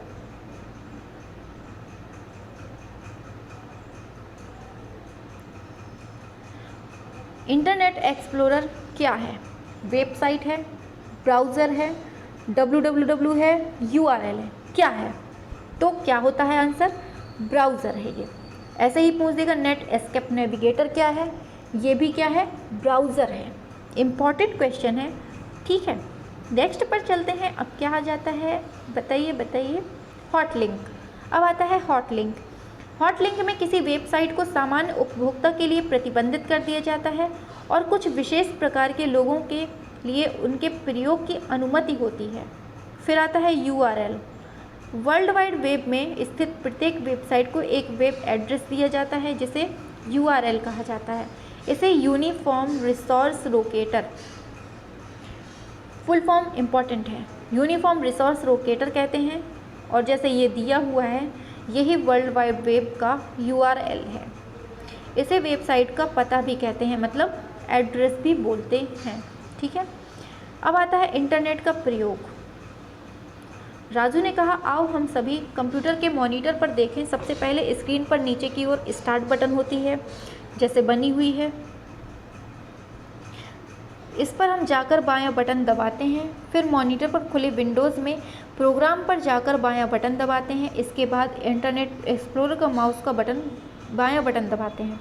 इस प्रकार इंटरनेट एक्सप्लोरर पर खुल जाता है। आता है टाइटल बार। इधर से क्वेश्चन बनता है, जहाँ पर हमने अंडरलाइन किया है वहीं से क्वेश्चन बनता है। बाकी अदर तो ऐसा है कि केवल पढ़ने ही के लिए है। ठीक है, टाइटल बार। टाइटल बार जो होता है सबसे ऊपर होता है। देखो इसके लिए मैं आपको एक ट्रिक बताती हूँ, क्योंकि कभी कभी वो भी पूछ देता है। चलिए आगे बताएंगे, अभी रहने दीजिए। टाइटल बार जो होता है सबसे ऊपर होता है। किसी भी पेज के शीर्षक जो है वो ही टाइटल बार होता है, जिसके दाहिनी तरफ मैक्सिमाइज, मिनिमाइज, क्लोज बटन होता है। फिर आता है मेनू बार। टाइटल बार के ठीक नीचे स्थित होता है। इसमें सामान्यतः फाइल, एडिट, व्यू, हेल्प ये होते हैं। टूल बार क्या होता है? विभिन्न प्रकार के बटनों का समूह होता है। इसके माध्यम से पिछले पेज, अगले पेज और कार्य रोकना, पेज को फिर से शुरू करना और किसी वेबसाइट के प्रथम पेज पर पहुंचा जा सकता है। अब देखिए यहाँ पर बताते हैं ट्रिक आपकी। फिर आता है एड्रेस बार में किसी वेबसाइट का एड्रेस या URL लिखते हैं। स्टेटस बार क्या होता है? किसी भी वेबसाइट के खुलने की प्रगति को दिखाता है, साथ ही साथ वह वेबसाइट का IP एड्रेस को भी दिखाता है जो क्षणिक समय के लिए होता है। समझ गए? तो देखिए क्या होता है इसमें कि अब देखिए उसमें पूछ लिया जाता है क्वेश्चन में कि सबसे ऊपर क्या होता है? Title bar. फिर उसके बाद क्या होता है, मीनू बार, फिर क्या होता है, टूल बार, फिर आता है एड्रेस बार। तो अब कैसे याद करना है, TM2A, क्या याद करना है, TM2A, ये लिखा भी है TM2A। तो पहले टाइटल बार होता है, उसके नीचे मेनू बार होता है, उसके नीचे टूल बार होता है, उसके नीचे एड्रेस बार होता है। याद हो गया होगा। और स्टेटस बार कहाँ होता है, स्टेटस बार सबसे नीचे होता है। किसी भी वेबसाइट के खुलने की प्रगति को दिखाता है, साथ ही उस वेबसाइट का IP एड्रेस को दिखाता है जो छिड़क समय के लिए पढ़ चुके हैं। मीना स्क्रीन पर बहुत सारे संदेश देख रही थी। यह दृश्य उसके लिए बिल्कुल नया था। मीना ने उत्सुकता के साथ पूछा, यह वेबसाइट तो खुल गई, लेकिन इसका उपयोग किस प्रकार करेंगे। राजू ने कहा, वेबसाइट का उपयोग मुख्य रूप से ईमेल के लिए किया जाता है। तो समझ गए, वेबसाइट का उपयोग किस लिए, ईमेल के लिए, जिसे इलेक्ट्रॉनिक मेल कहते हैं। फिर मीना ने कहा, अच्छा, इसी ईमेल के माध्यम से कंप्यूटर पर बैठे दो व्यक्ति आपस में बातचीत करते हैं। राजू ने कहा, हाँ, यह ईमेल इंटरनेट की सबसे ज़्यादा उपयोग होने वाली सेवा है। इसके माध्यम से इंटरनेट पर बैठे दूसरे व्यक्ति को तुम टेक्स्ट, प्रोग्राम, चित्र, चलचित्र आदि भेज सकती हो। किसी ईमेल का प्रयोग करने के लिए सबसे पहले तुम्हारा ईमेल अकाउंट होना चाहिए। मीना ने कहा, ईमेल अकाउंट क्या होता है। राजू ने कहा, जैसे हम कोई भी पत्र भेजते हैं तो व्यक्ति की पहचान के लिए उसके मकान का पता, गली, मोहल्ला, शहर, प्रदेश लिखते हैं। ठीक उसी प्रकार ईमेल अकाउंट में भी व्यक्ति की पहचान तथा उस वेबसाइट का पता, नाम, अकाउंट खुल जाता है और लिखते हैं। ईमेल भेजने के लिए तुम्हारा एवं जिसके पास भेज रहे हैं उसका ईमेल अकाउंट होना चाहिए, तभी तुम अपना डेटा उसके पास भेज सकती हो। मीना ने कहा, यह ईमेल अकाउंट किस प्रकार बनाया जाता है। पूछती है, ईमेल अकाउंट बनाने के लिए इंटरनेट एक्सप्लोरर के एड्रेस पर वेबसाइट जैसे तुम सर्च करना चाहती हो, ये सब कुछ नहीं आएगा। इधर पर क्वेश्चन नहीं है, क्वेश्चन कहाँ पर है, ये है। संदेश लिखने के लिए किस बटन का उपयोग करते हैं, तो ये कंपोज बटन का, इम्पॉर्टेंट है बस, बाकी यहाँ कुछ नहीं पढ़ना है। अब यहाँ से है इम्पॉर्टेंट, ये बहुत इम्पॉर्टेंट है, यहाँ से पढ़ना है हमें। तो देख लेते हैं। URL, ये शब्दावलियाँ हैं। ISP का पूरा नाम, internet service provider, internet explorer, ये सब शब्दावली हैं। ईमेल का पूरा नाम इलेक्ट्रॉनिक मेल होता है। उपग्रह, सैटेलाइट, एड्रेस बार होता है, ग्राही, गुप्त, ये सब ठीक है। www का पूरा नाम world wide web, data transfer, ये सब ठीक है, ये सब ऐसे ही हैं। USB का URL का पूरा नाम यूनिवर्सल रिसोर्स लोकेटर, ठीक है, हो गया। निम्नलिखित, अब यहाँ से ऑप्शनल क्वेश्चन आते हैं। नेटवर्किंग कहते हैं किसे, जब कंप्यूटर का पावर ऑफ करते हैं, जब ब्राउज़र खोलते हैं, जब एक कंप्यूटर से दूसरे कंप्यूटर में डेटा ट्रांसफ़र करते हैं, जब ईमेल भेजते हैं। तो नेटवर्किंग किसे कहते हैं, कंप्यूटर का दूसरे कंप्यूटर में डेटा ट्रांसमिशन होता है। समझ गए। नेक्स्ट चलते हैं। आवाज़ आ रही है ना हमारी, आ रही है, नहीं आ रही, कमेंट पर बताइए थोड़ा, आ रही है कि नहीं आ रही। अच्छा ठीक है, हाँ आ रही है ना, हाँ ठीक है। चलते हैं। कार्यालयों में सामान्यतः प्रयोग में होता है local area network, wide area. तो लोकल कार्यालय कैसा होता है, अपना लोकली में होता है, तो लोकल, इसकी दूरी कितनी होती है, 1 मील की होती है। नेक्स्ट, इंटरनेट एक्सप्लोरर होता है, क्या होता है, अभी अभी हमने यही पूछा था और यही क्वेश्चन भी आ गया ब्राउज़र में। अब आपको हमें ये वाला बताना है कि हाइपरलिंक कहाँ प्रयोग होता है। विंडोज़ खोलने में, इंटरनेट खोलने में, पासवर्ड देने में, एक पेज से दूसरे पेज में जाने में। ठीक है।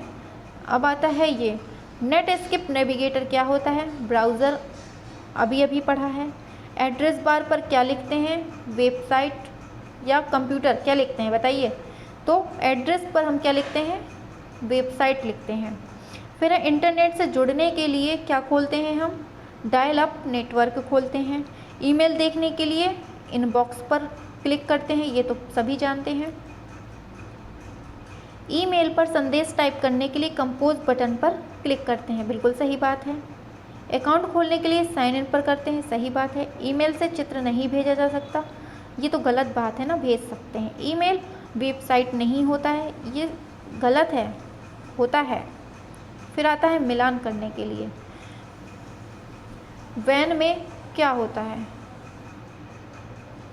वैन के माध्यम से क्या करते हैं, सैटेलाइट का प्रयोग होता है वैन में, वाइड एरिया नेटवर्क।